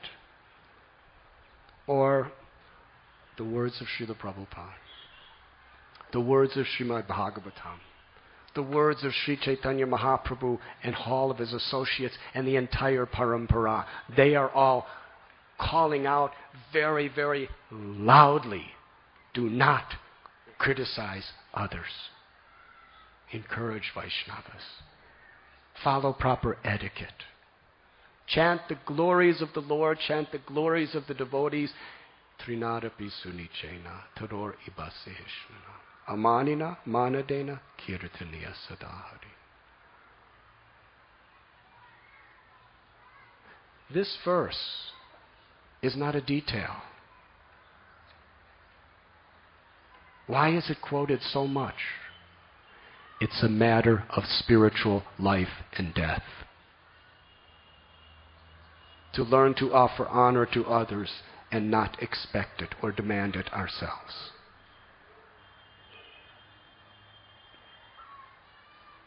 Yes, Parvati saw that some pride was in the heart of Chitraketu because he became a personal associate of the Lord. And she had to root that pride out of his heart. So she cursed him to fall down. Hare Krishna. And be a demon. Now Chitraketu Maharaj, he understood his mistake. And he was such an advanced devotee. Even though he made that mistake, he was such an advanced devotee. He showed us how, even if we do something wrong, how to react. He just saw Vishnu. He was a great king. He had the power to curse Parvati. Can you imagine? That's how powerful he was. The Bhagavatam says. Who amongst us has the power to curse the goddess who is the superintendent of the entire cosmic manifestation? He had that power to curse her, and it would take effect. But he was not angry. He was not disappointed. He was grateful. This was the greatness of Chitraketu. When he was cursed and criticized severely as being the lowest rascal in front of everybody, not only in front of everybody, but it was going to be in the pages of Srimad Bhagavatam forever. When Goddess Parvati labels you as being a rascal and nonsense, would you like that? He bowed down to Parvati with a grateful heart and thanked her for her mercy. Yes, Parvati, I accept whatever you're saying. Actually, please know I was not criticizing your husband. It may have sounded like that. I acted improperly. I shouldn't have instructed him. But I was only doing it because I adore him. I worship him and I love him. I was just trying to serve him, but I served him in the wrong way. That was his understanding. He explained himself, but he accepted. If this is what I must go through, I'm not the controller. You're not the controller. Krishna's the controller. And Krishna knows what's best for each devotee. Tatenu kampam susamikshamano bunjana evat vikritam vipaga. Srila Prabhupada quotes in this regard, who is qualified to go back to Godhead? That person who is in the most difficult, miserable, traumatic situation, and with folded palms thanks the Lord with grateful heart and bows down. Chitraketu Maharaj exemplified this principle. He thanked Parvati with all respect. Dear mother, yes, whatever you've done is good. Now with your permission, I will go to hell and be a demon.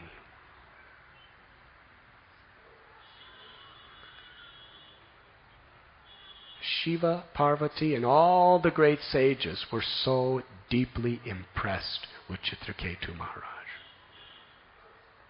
Parvati was in ecstasy. How he passed this test. What a great saint. And Shiva just looked at her and smiled and said, see, what is a Vaishnav? No one could be like a Vaishnav. Narayana para sarve nakutashtina bibyate swaraga pavaraga apitulyate darshanam. Those who worship Lord Narayan with love, whether they're in hell, whether they're in heaven, whether they're liberated, it doesn't make any difference. They only want to serve. They're happy just serving in any situation. Whether they're blasphemed miserably, whether they're cast into hell, or whether they're exalted to the spiritual world or the heavenly planets, it makes no difference. They're simply happy serving Krishna, because that's what makes Krishna happy. That is a Vaishnav. Shiva was praising Chitraketu. Parvati was praising Chitraketu. All the sages were praising Chitraketu for being so glorious. And it was at this point that he really attained the highest perfection. When he was tested to such a degree of being cursed to be a demon, and he was grateful. That was the culmination of his spiritual sanctity. But then he became a demon. It's not so easy to go back to Godhead. But we can learn through him and go back to Godhead in this very life.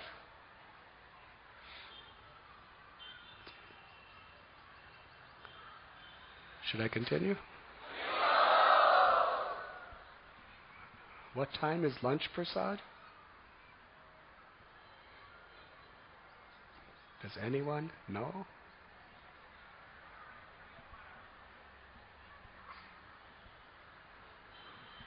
Well, until I get the message, I will continue.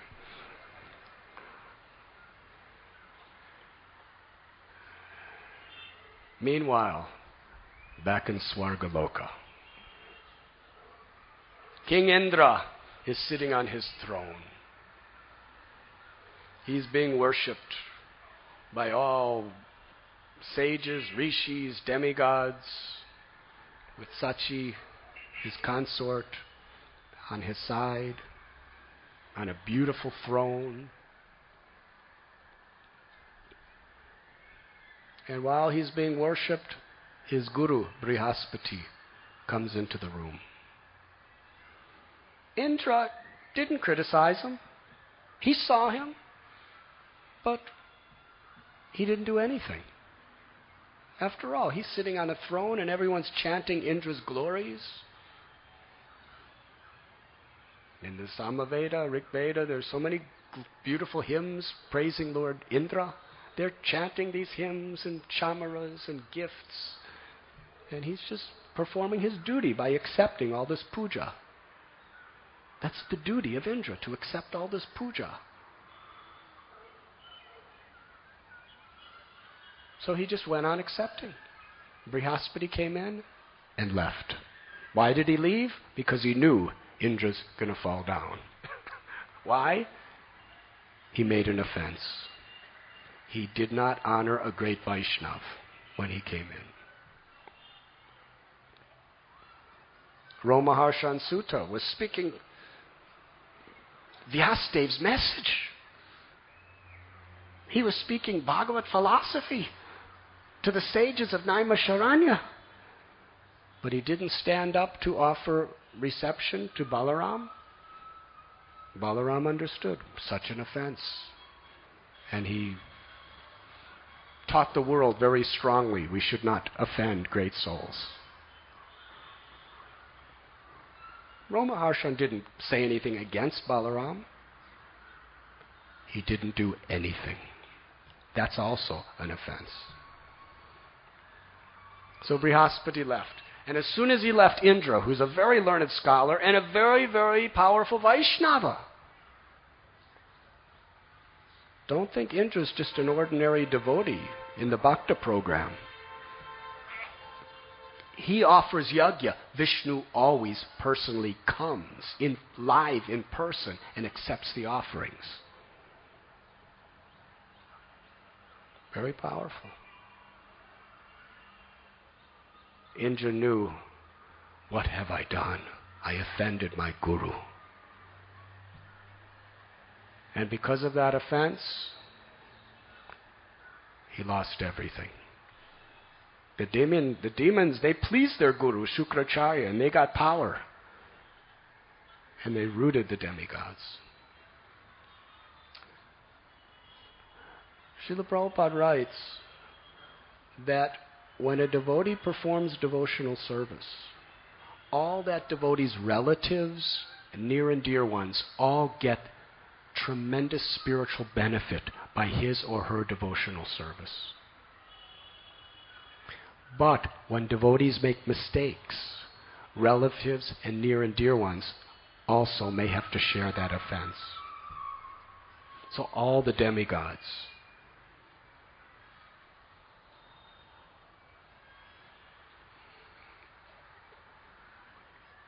they all began losing their positions. So Indra, I'm going to make this short because it says prasadam is ready.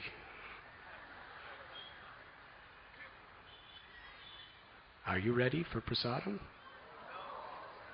How many of you had big breakfast today? How many are hungry just now? Please be honest. Okay, for that one person, I'm going to end class very soon.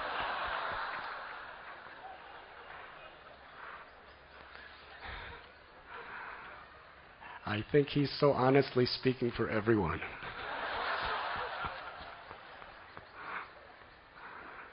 Can tell the ocean by one drop.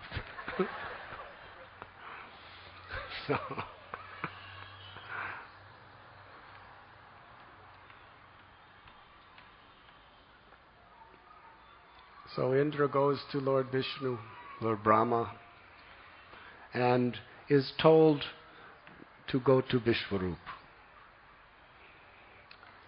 And Vishwarup would do a yajna by which Indra would be very powerful to conquer the demons. Vishwarup performed the yajna,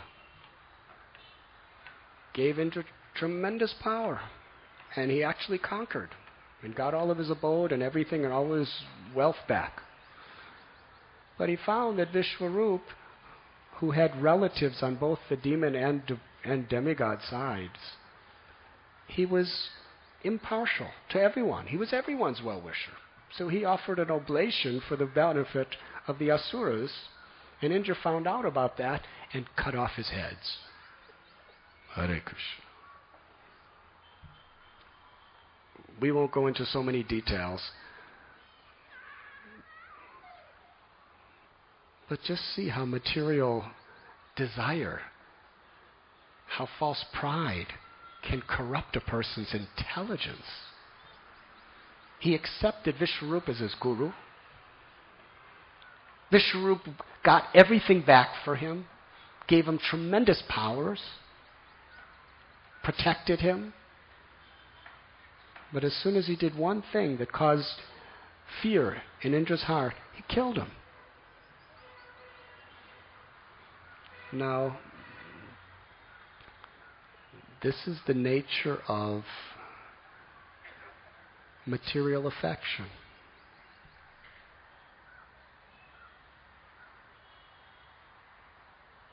Material affection, love and hate are like different sides of the same coin. The potential is there. Instead of being grateful and seeing it as Krishna's arrangement, Indra killed him. And then he had to do all kinds of atonements. Because Vishwarup was a Brahmin, he was his guru, he was a great soul. He helped him, he saved him. The father of Vishwarup, Twashta, was furious. He performed a yajna to create a demon who would be the enemy of Indra. But he chanted the mantra with a slight different pronunciation, and instead of saying the enemy of Indra, the word meant of whom Indra was the enemy. Now that may not make so much difference to all of you, but made a lot of difference to Twashta.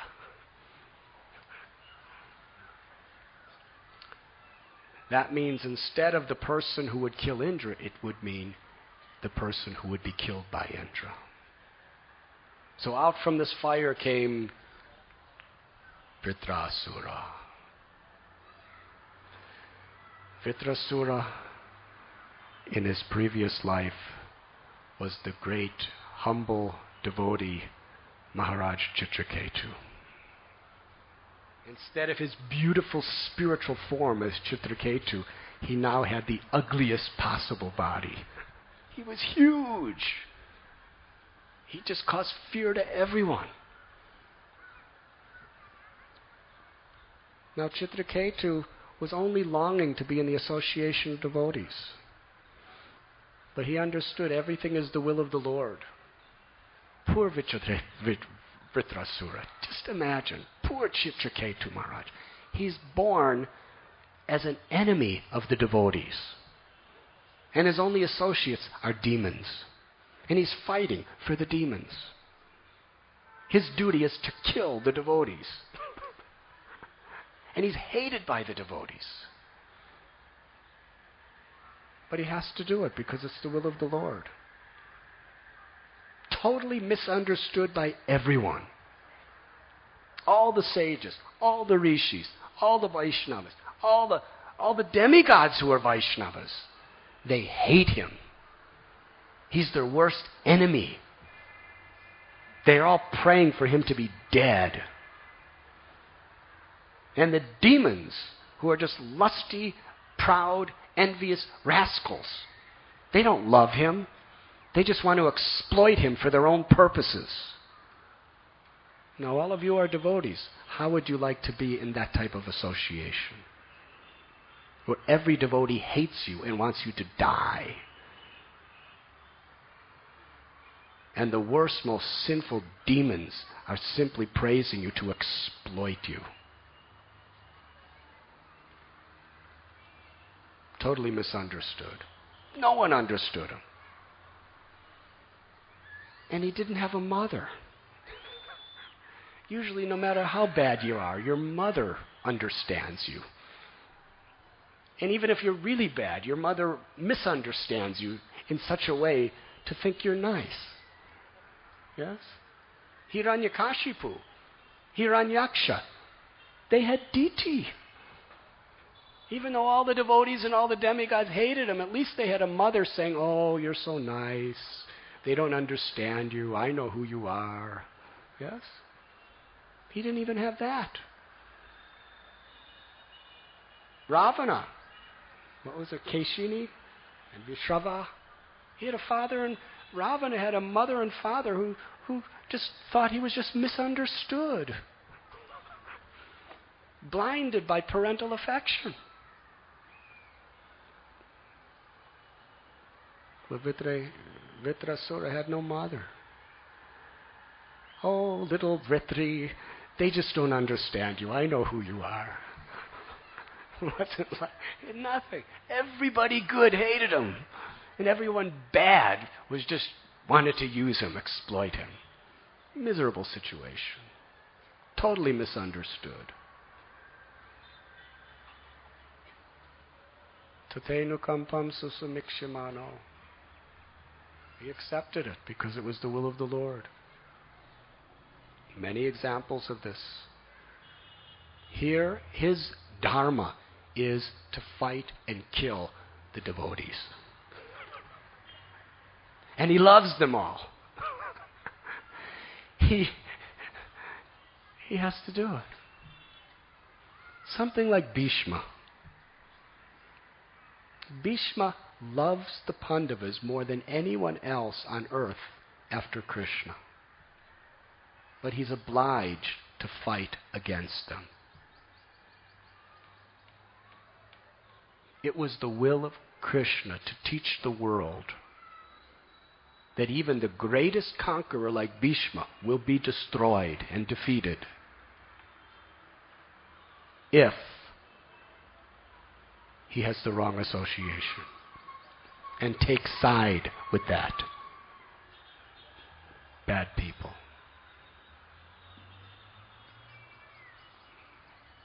Bhishma attained the ultimate perfection of life because he surrendered to the will of Krishna. But how he was misunderstood. Fighting against the great souls.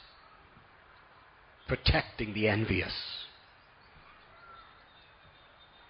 Bhishma is a Mahajan. Mahajano yena katasapanta.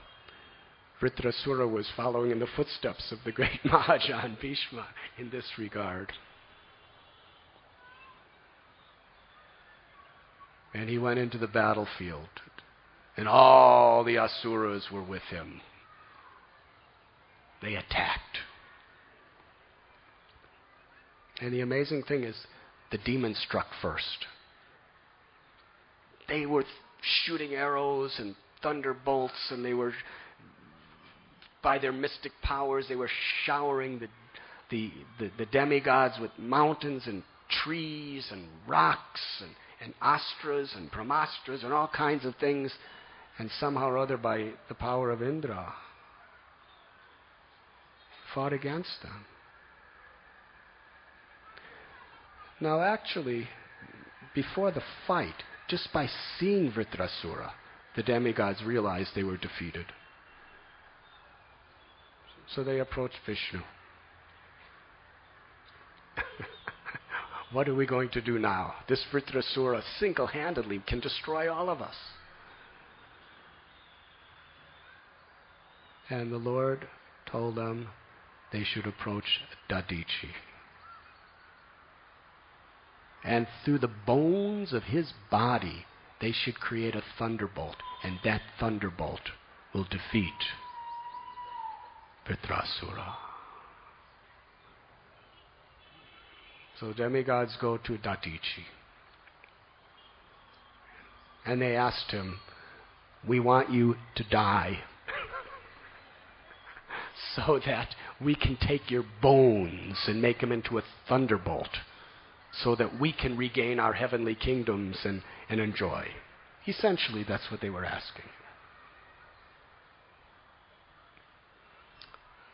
Dadichi jokingly said, you are asking me something very difficult.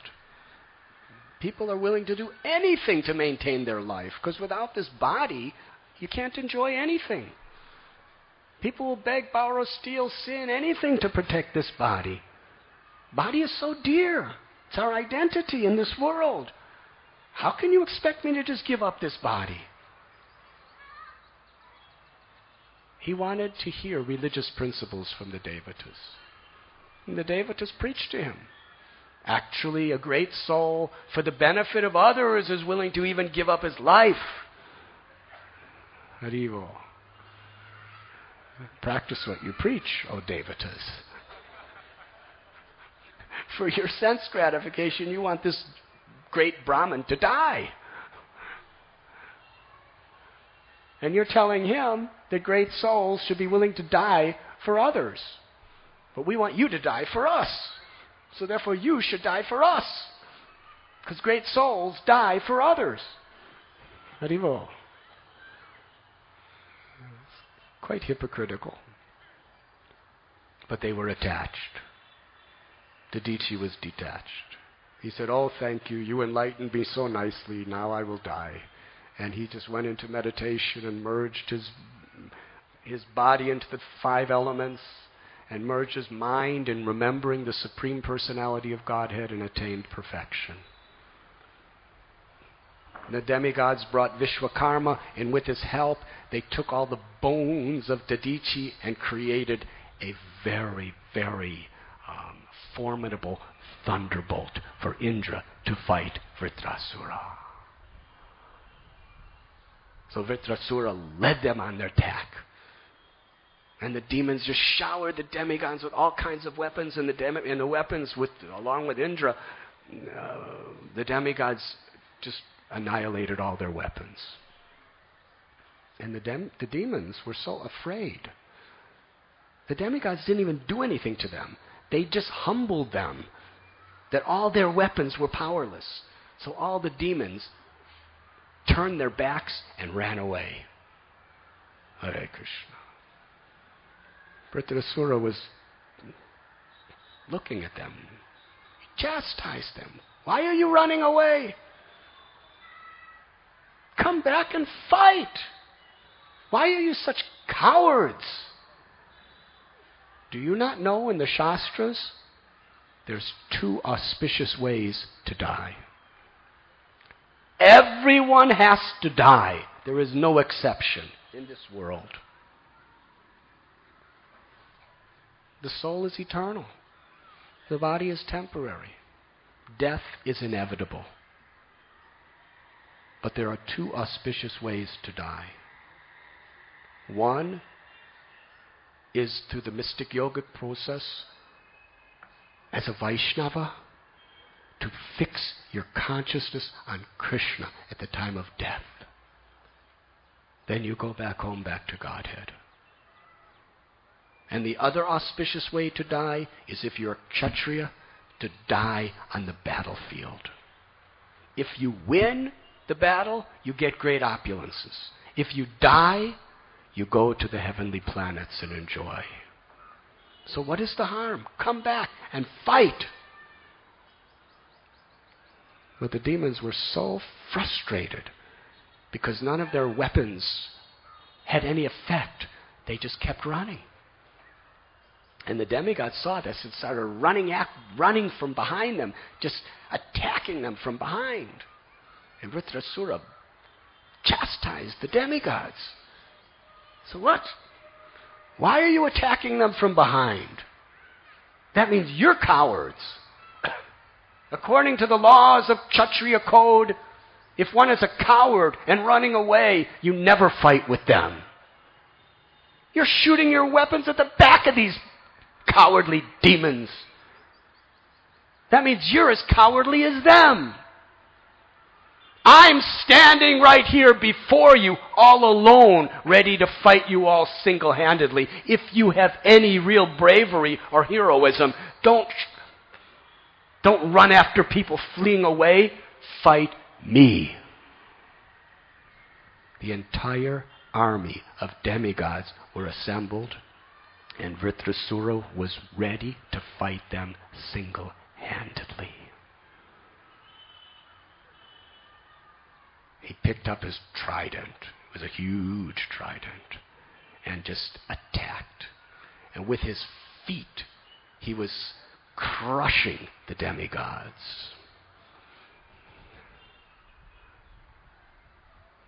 When Indra saw his army being trampled to death by the feet of Vritrasura, poor Vritrasura, he's crushing devotees with his feet.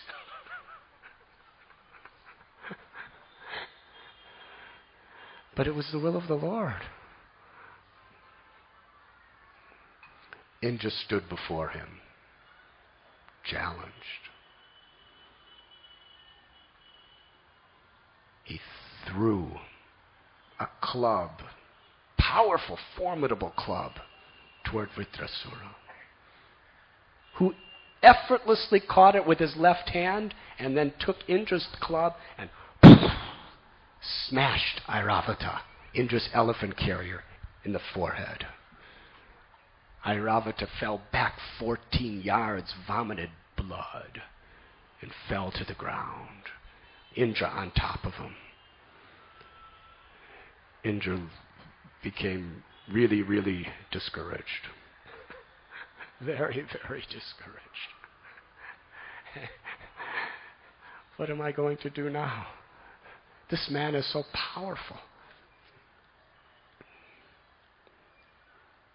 Vritrasura, as a Kshatriya, you have to speak weapons as well as throw weapons. He blasted against Indra. But actually, he was preaching to him with pure love and compassion. In the mood of a Kshatriya. He said, Indra, you coward, you despicable fallen rascal. You killed Vishwarup. You killed a Brahmin. You killed your spiritual master. You killed my brother. Why? Because you're so despicably attached to your heavenly pleasures. That's all. Therefore, you deserve to die from the pointed spear of my trident. Hare Krishna. And when you die, Indra, you are so sinful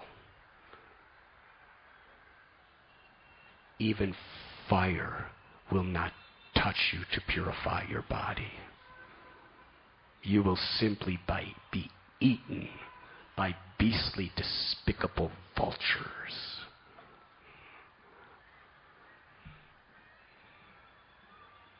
The fight went. But then Indra was so discouraged. He just gave up. There's nothing I could do against this Vritrasura. He lost all faith in himself. It was in this setting that the verses we're reading today were spoken.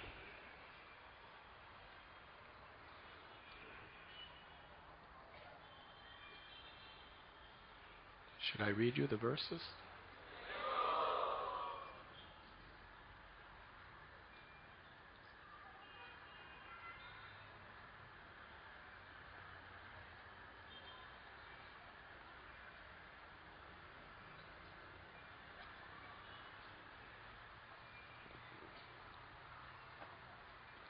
He was killed a Brahmin. He was killed a spiritual master. Indeed, he was killed. My brother is now, by good fortune, standing before me face to face as my enemy.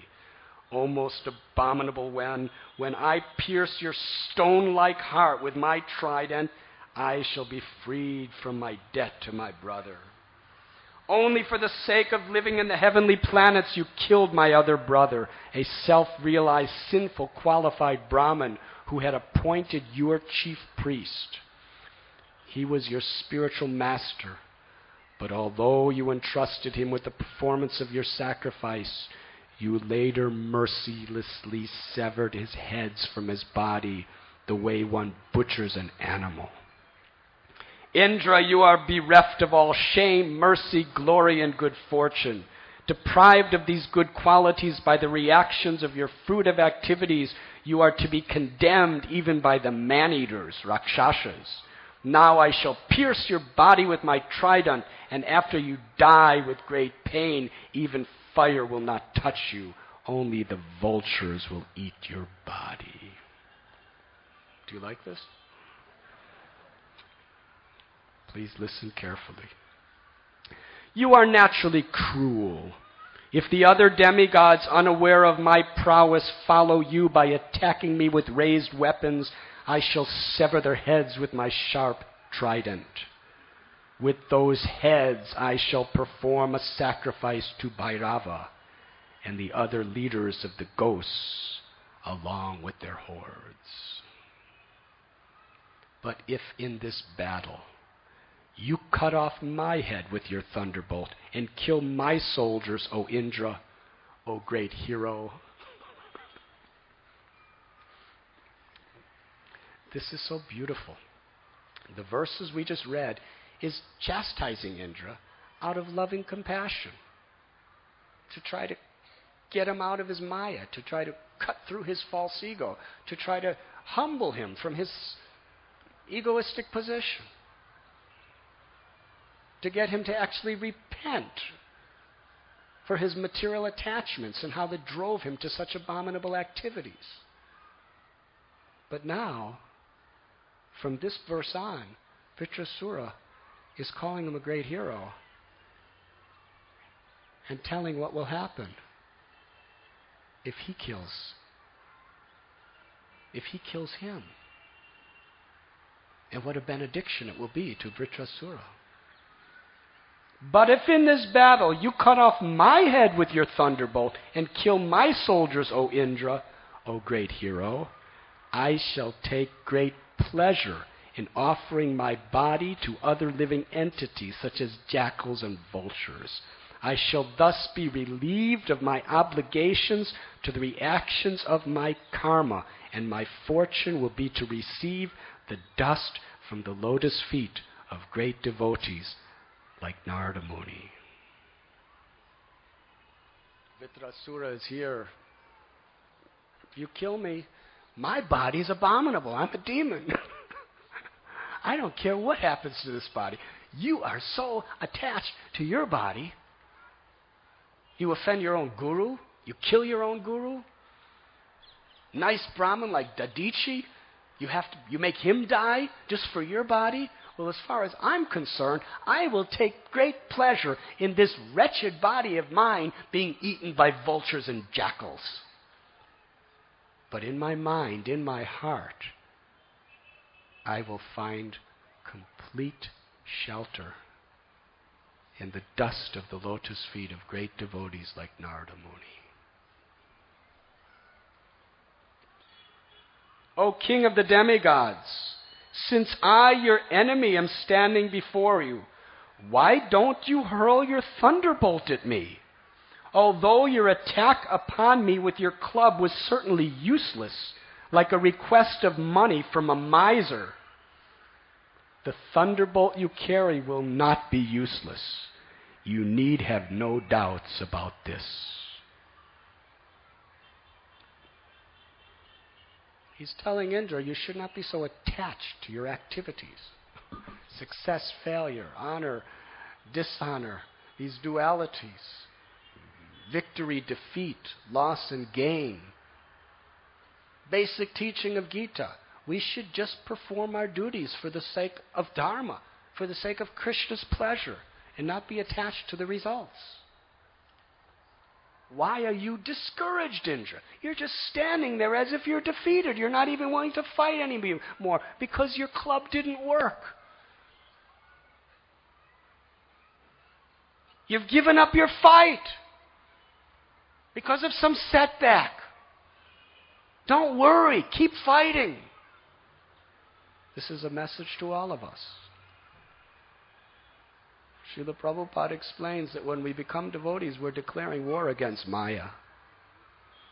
And in this war against Maya, there's the war and there's many battles. There's battles that happen every day, so many times. But the main war, that is what is of great concern. Sometimes in our devotional service we may fail. Sometimes we may even be weak. Srila Prabhupada pleads with us, do not give up the fight. Even if you lose a battle, even if you lose a few battles, don't give up. Keep fighting against Maya. If we have good association of devotees, that association will empower us to carry on with the fight. If we take shelter of our sadhana and take shelter of the Vaishnavas, no matter how many setbacks may be there on the spiritual path, we can come back and ultimately, by the grace of the Lord, be victorious. We have seen devotees even fall down from the principles of Krishna consciousness, even fall very deeply into materialistic life and immoral activities due to some offenses or some inattentiveness in their sadhana.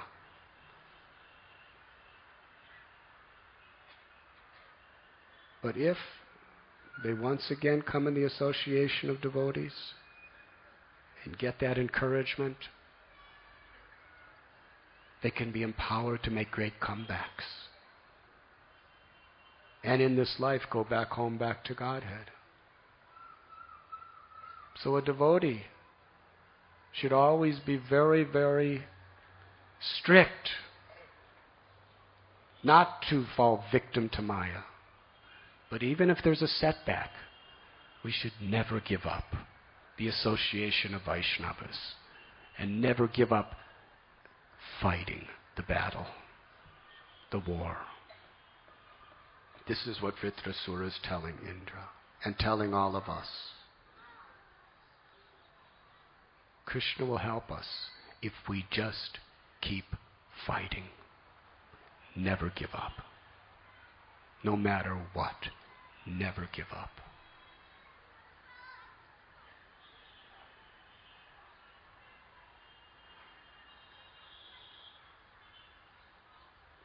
He says, your attack upon me was as useless as request for money from a miser. Very nice example.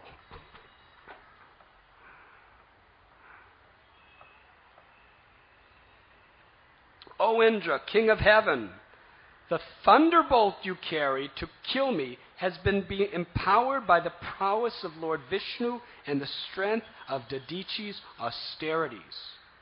Since you have come here to kill me in accordance with Lord Vishnu's order, there is no doubt that I shall be killed by the release of your thunderbolt. Lord Vishnu has sided with you. Therefore, your victory, opulence, and all good qualities are assured. Vritrasura has complete faith in the blessings of Dadichi. He has faith in the benediction of a Vaishnava. Indra has lost his faith. That is the problem. Vritrasura is preaching to him. Have faith. Vishnu's on your side. You have been blessed by Dadichi. Your victory is assured. All you have to do is keep fighting. And that is the situation for each and every one of us. The Supreme Personality of Godhead is on our side. The blessings of the Vaishnavas, the blessings of the spiritual masters has been given to us. We're guaranteed victory if we just keep fighting against Maya, if we just take shelter and do not give up.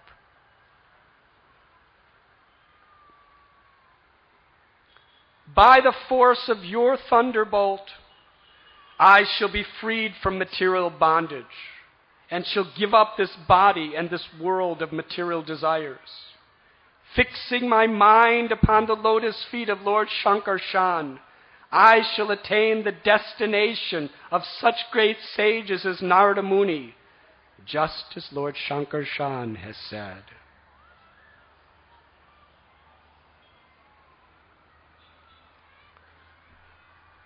Vritrasura is eagerly longing for that thunderbolt to kill him. Because he knows this thunderbolt, which is apparently his enemy, is actually going to free him from all material bondage forever. It's not the thunderbolt. The thunderbolt is the instrument that will separate his soul from his body. But he has complete faith in the mercy of the Lord. Antakali chamami vam smaran makva kalevaram. Krishna tells, one who remembers me at the time of death will come to me without fail. Vritrasura has his mind constantly fixed at the lotus feet of the great Vaishnavas and the Supreme Personality of Godhead. Therefore, he has complete faith that he will go back to Godhead. Therefore, he has no fear of death, no fear of pain. Bajahure manasri nandanandana abhaya charanara vindare. When one takes shelter of the lotus feet of the Lord,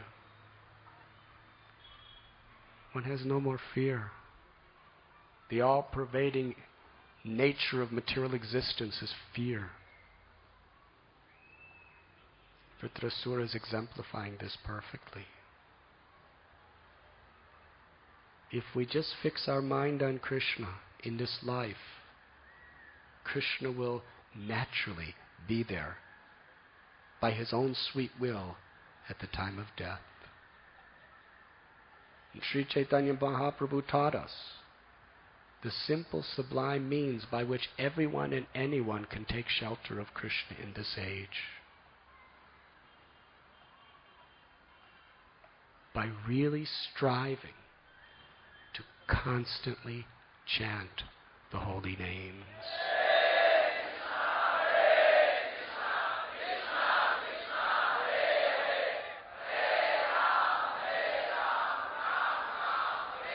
We chant our 16 rounds as attentively and as feelingly as possible.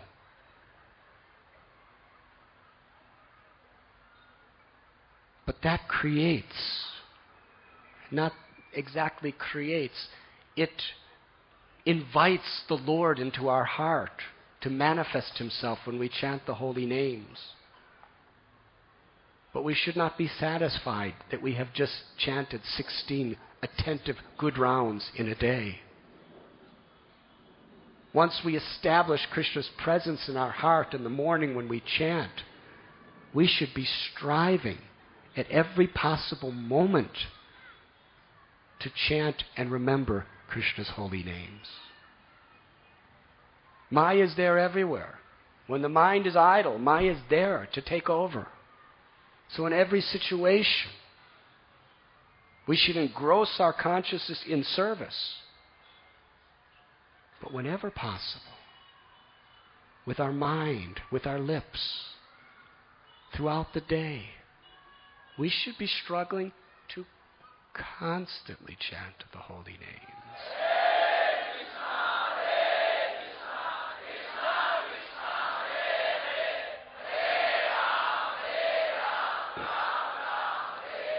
Persons who have fully surrendered at the lotus feet of the Supreme Personality of Godhead and always think of his lotus feet are accepted and recognized by the Lord as his own personal assistants or servants.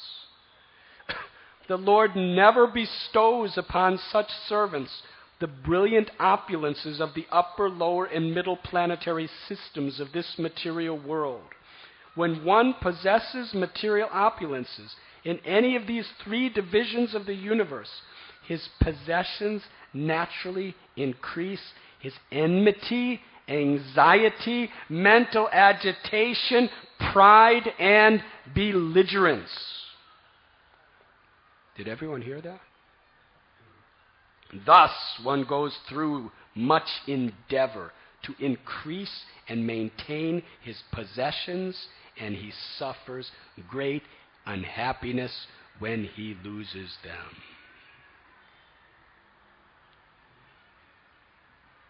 Yasyaham anugrinami harisheta dhanam shanai. When the Lord really bestows his mercy upon a sincere devotee, he does not give the devotees such opulences.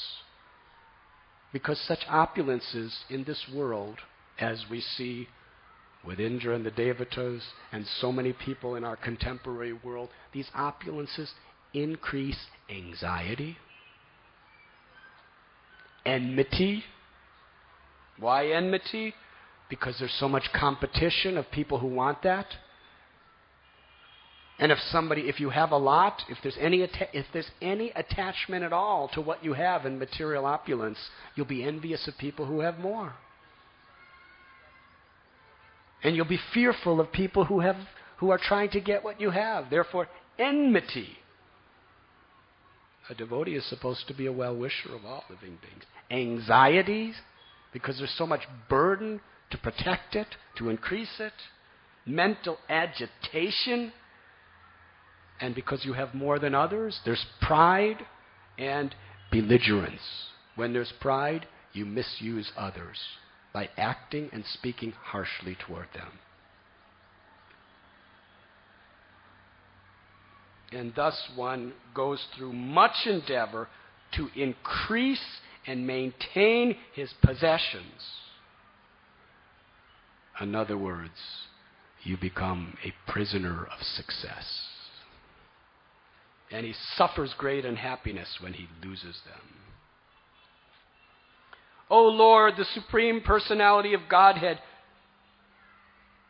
forbids his devotees to endeavor uselessly for religion, economic development, and sense gratification. O Indra, when one can thus infer how kind the Lord is, such mercy is obtainable only by unalloyed devotees, not by persons who aspire for material gains. In this regard, Srila Prabhupada explains how when the Lord gives us opulences and we use them for the welfare of others and in the service of Krishna, then those opulences are ornaments. in our devotional service. They do not distract us. They do not create mental anxiety, agitation, enmity, pride, and belligerence. But if they're used in Krishna service, they create Krishna consciousness. O my Lord, O Supreme Personality of Godhead, will I again be able to be a servant of your eternal servants who find shelter only at your lotus feet? O Lord of my life, may I again become their servant so that my mind may always think of your transcendental attributes, my words always glorify those attributes, and my body always engaged in the loving service of your Lordship? O my Lord, source of all opportunities, I do not desire to enjoy in Dhruvaloka, the heavenly planets or the planet where Lord Brahma resides, nor do I want to be the supreme ruler of all the earthly planets or the lower planetary systems. I do not desire to be master of the powers of mystic yoga, nor do I want liberation if I have to give up your lotus feet. And then he offers this beautiful prayer. Like a baby bird is longing for its mother to come to feed it, as the little calf is longing for the mother to come for it could drink milk from her udder, or as the chaste, faithful wife who's in distress is longing for the return of her beloved husband. I always yearn for the opportunity to render direct service to you. So beautiful. His longing is not to see the Lord. His longing is to serve the Lord. This is the perfection of life. To long, to hanker, to crave, to serve the Lord, to please the Lord. This is of millions of times more blissful than mukti, to be in the neutral state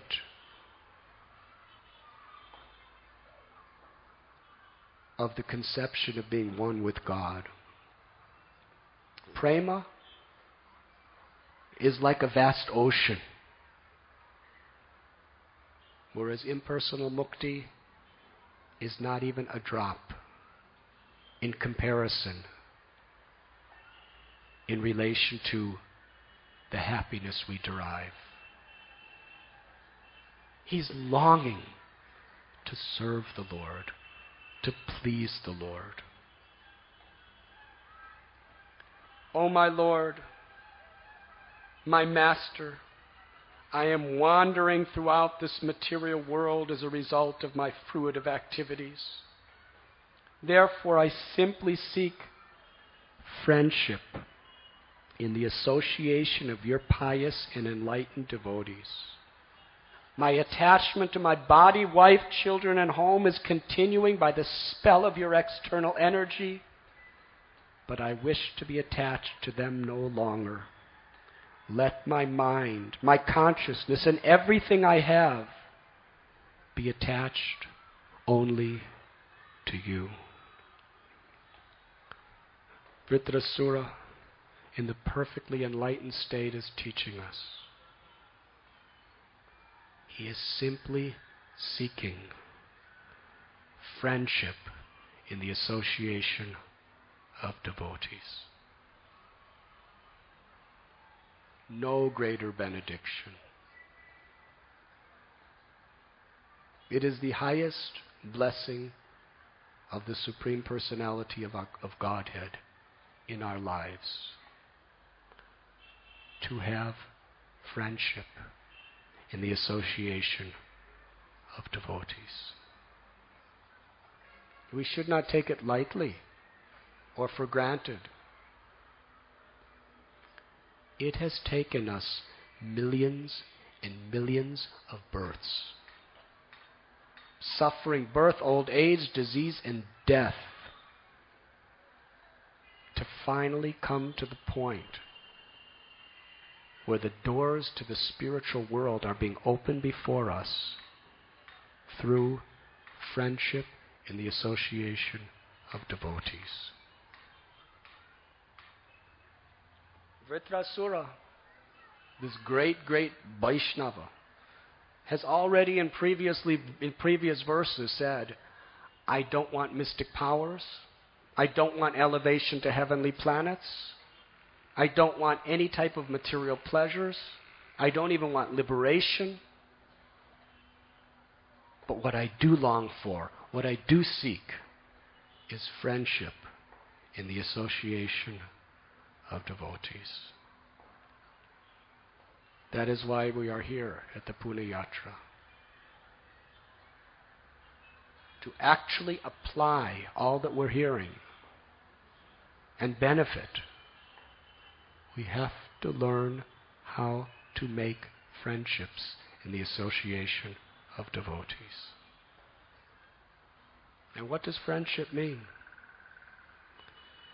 For Vaishnavas, friendship is unconditional. We are willing to tolerate our differences, and there are so many differences. There may be difference in caste, may be different in nationality, may be difference in educational qualifications, may be difference in economic situations. There may be difference in the way we talk and the way we act and the way we think. They are all conditional and temporary. But our friendship is on a higher level than all of these. Our friendship is you are a spirit soul part of Krishna and I am a spirit soul part of Krishna. You are a devotee of Sri Chaitanya Mahaprabhu and I am a devotee of Sri Chaitanya Mahaprabhu. We are brothers. We are sisters. Real friendship. Let us rise above all these reasons to quarrel and not like each other, and there are unlimited such reasons. And Maya presents them just to keep us bound to material suffering. If we cannot forgive each other, if we cannot come to a higher platform of uniting for the purpose of Krishna consciousness, then we are not fit for the real mercy of the Lord. Because the mercy of the Lord is the association of devotees. If we cannot make friendships, we are rejecting the mercy the Lord has given us. And the only way to have a lasting friendship in the association of devotees, we must rise above all these dualities and all these temporary mental and physical differences. Real union is, I love you and I respect you because you are Chaitanya Mahaprabhu's devotee. And please help me. I need your help. And in whatever way I can serve you, I will help you.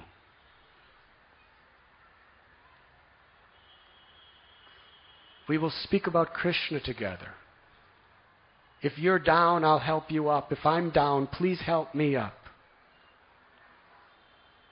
We'll remind each other of Krishna. We'll encourage and enthuse each other in our devotional services. We'll help each other physically, mentally, spiritually, on every level to protect each other from Maya. We'll take prasad together. We'll exchange gifts together. We'll reveal our minds together. We won't criticize each other. We'll forgive each other. We'll encourage each other. We'll raise our arms together, dance in kirtan, and together our hearts will become one as we lovingly cry out, The Lord's Holy.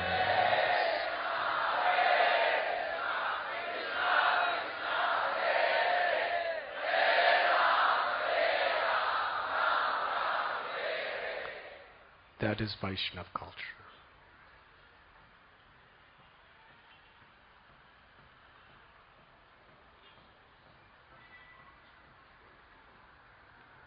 Vritrasura tells, when we seek friendship in the association of your pious, enlightened devotees, then naturally our attachment to all material impediments is relieved.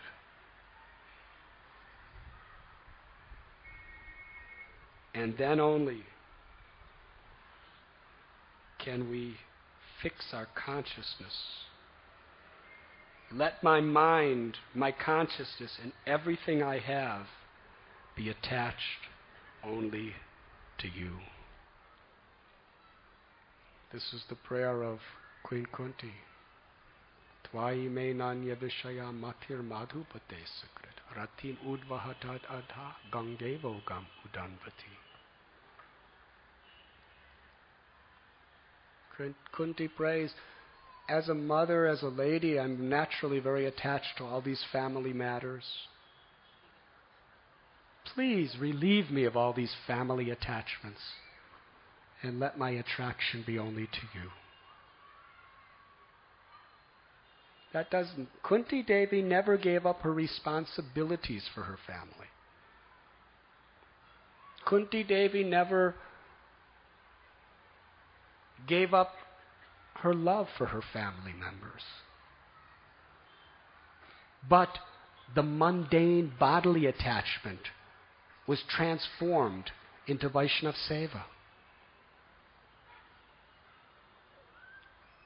A devotee is attached to helping the spirit souls come closer to Krishna.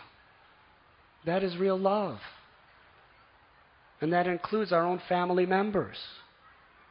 Srila Prabhupada said, if you put Krishna in the center of your family life, wife, husband, children, in-laws, everything else, it becomes Vaikuntha, the spiritual world. But when we're seeking to satisfy their senses or my senses for material, it becomes a great impediment. Kunti Devi said, sever those attachments. As the river Ganges flows to the sea without interruption, let my attraction forever be drawn to you, my Lord, Sri Krishna, without being diverted to anyone else. This is the prayer of Kunti. This is the prayer of Vritrasura. Could there be two more opposite people in creation from a physical platform? Amazing story. Think of Queen Kunti, elderly lady, pure in heart, so motherly with love and affection, so soft, who suffered so many reversals in her mind, in her life. That motherly, loving lady is praying. And Vritrasura, gigantic, massive, ugly Asura, standing in the battlefield with a trident. When he roared, all the demigods fell unconscious.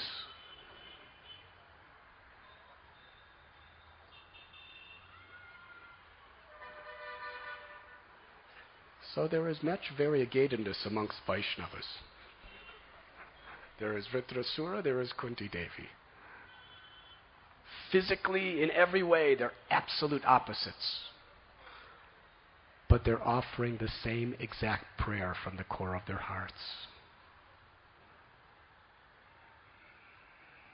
We should not judge a Vaishnav simply by external appearance,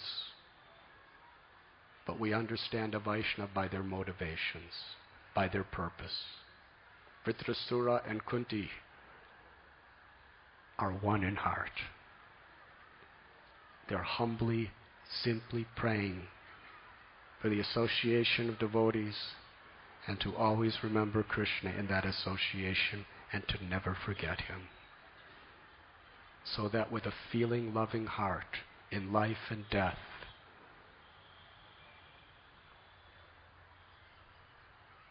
with love, they could recite his holy names.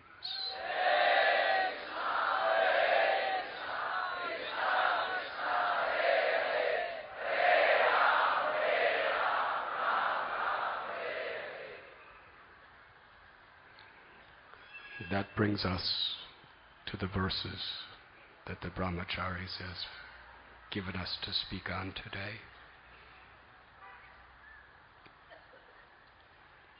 Of course, Vritrasura had to perform his duty. He fought. He actually fought with all his might, but he knew he was going to die.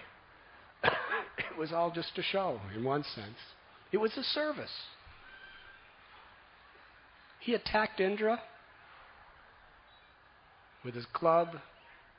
Indra chopped off his arm. Then he attacked with his other arm, and Indra chopped off that arm. Yes?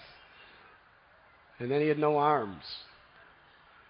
But still, it was his duty. It was his duty to make the Srimad Bhagavatam as exciting as possible. So, the amazing thing, he was doing his best, even though he knew he would die. He knew he would lose, because it was Vishnu's will. He wanted to lose, but he was trying to win.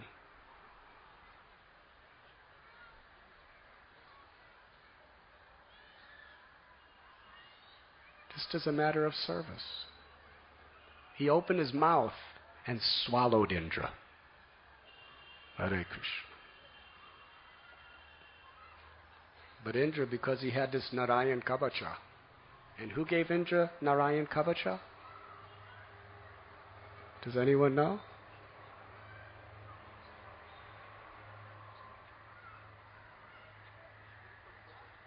Huh? Vishwarup, yes? Vishwarup. The person he killed, Vritrasura's brother, was protecting him with the gift that he gave him. So Indra went into Vishwarup's belly after being swallowed by him. And Vritrasura, he just went into samadhi, fell asleep and just meditated on Krishna. There's nothing else. He knew Indra would kill him no matter what. And Indra, just with his thunderbolt somehow or other, came out of the abdomen and then went, and with that thunderbolt, he cut Vritrasura's head. But Vritrasura, because when you're in samadhi, your neck becomes very stiff, and he was in total mahasamadhi, just meditating on Krishna. He's smiling like this. And Indra was trying to chop off his head while he's in samadhi. It took Indra 1 full year of constant, day and night, just chopping. And Vritrasura went back home, back to Godhead.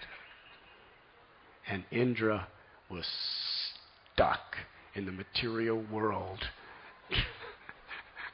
in mental agitation and anxiety, trying to enjoy his opulences in the heavenly world. So who won?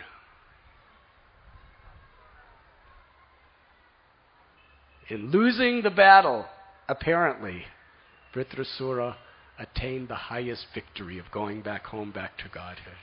In winning the battle, apparently, Indra was stuck in this material world where he kept making all kinds of aparads and everything else. He's always in anxiety about so many things, trying to enjoy.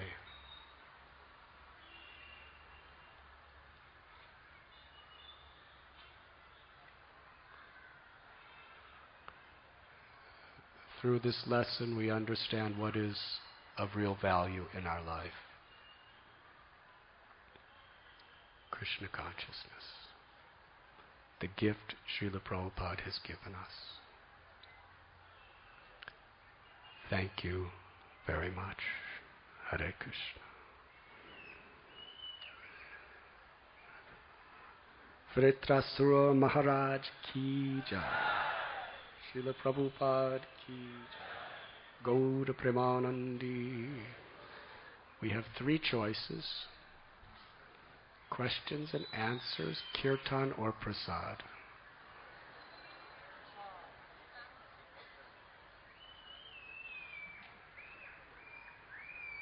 Huh? Oh, Guru Puja. Guru Puja?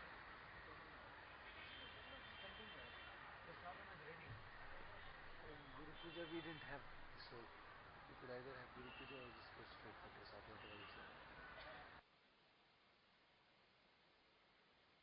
Done.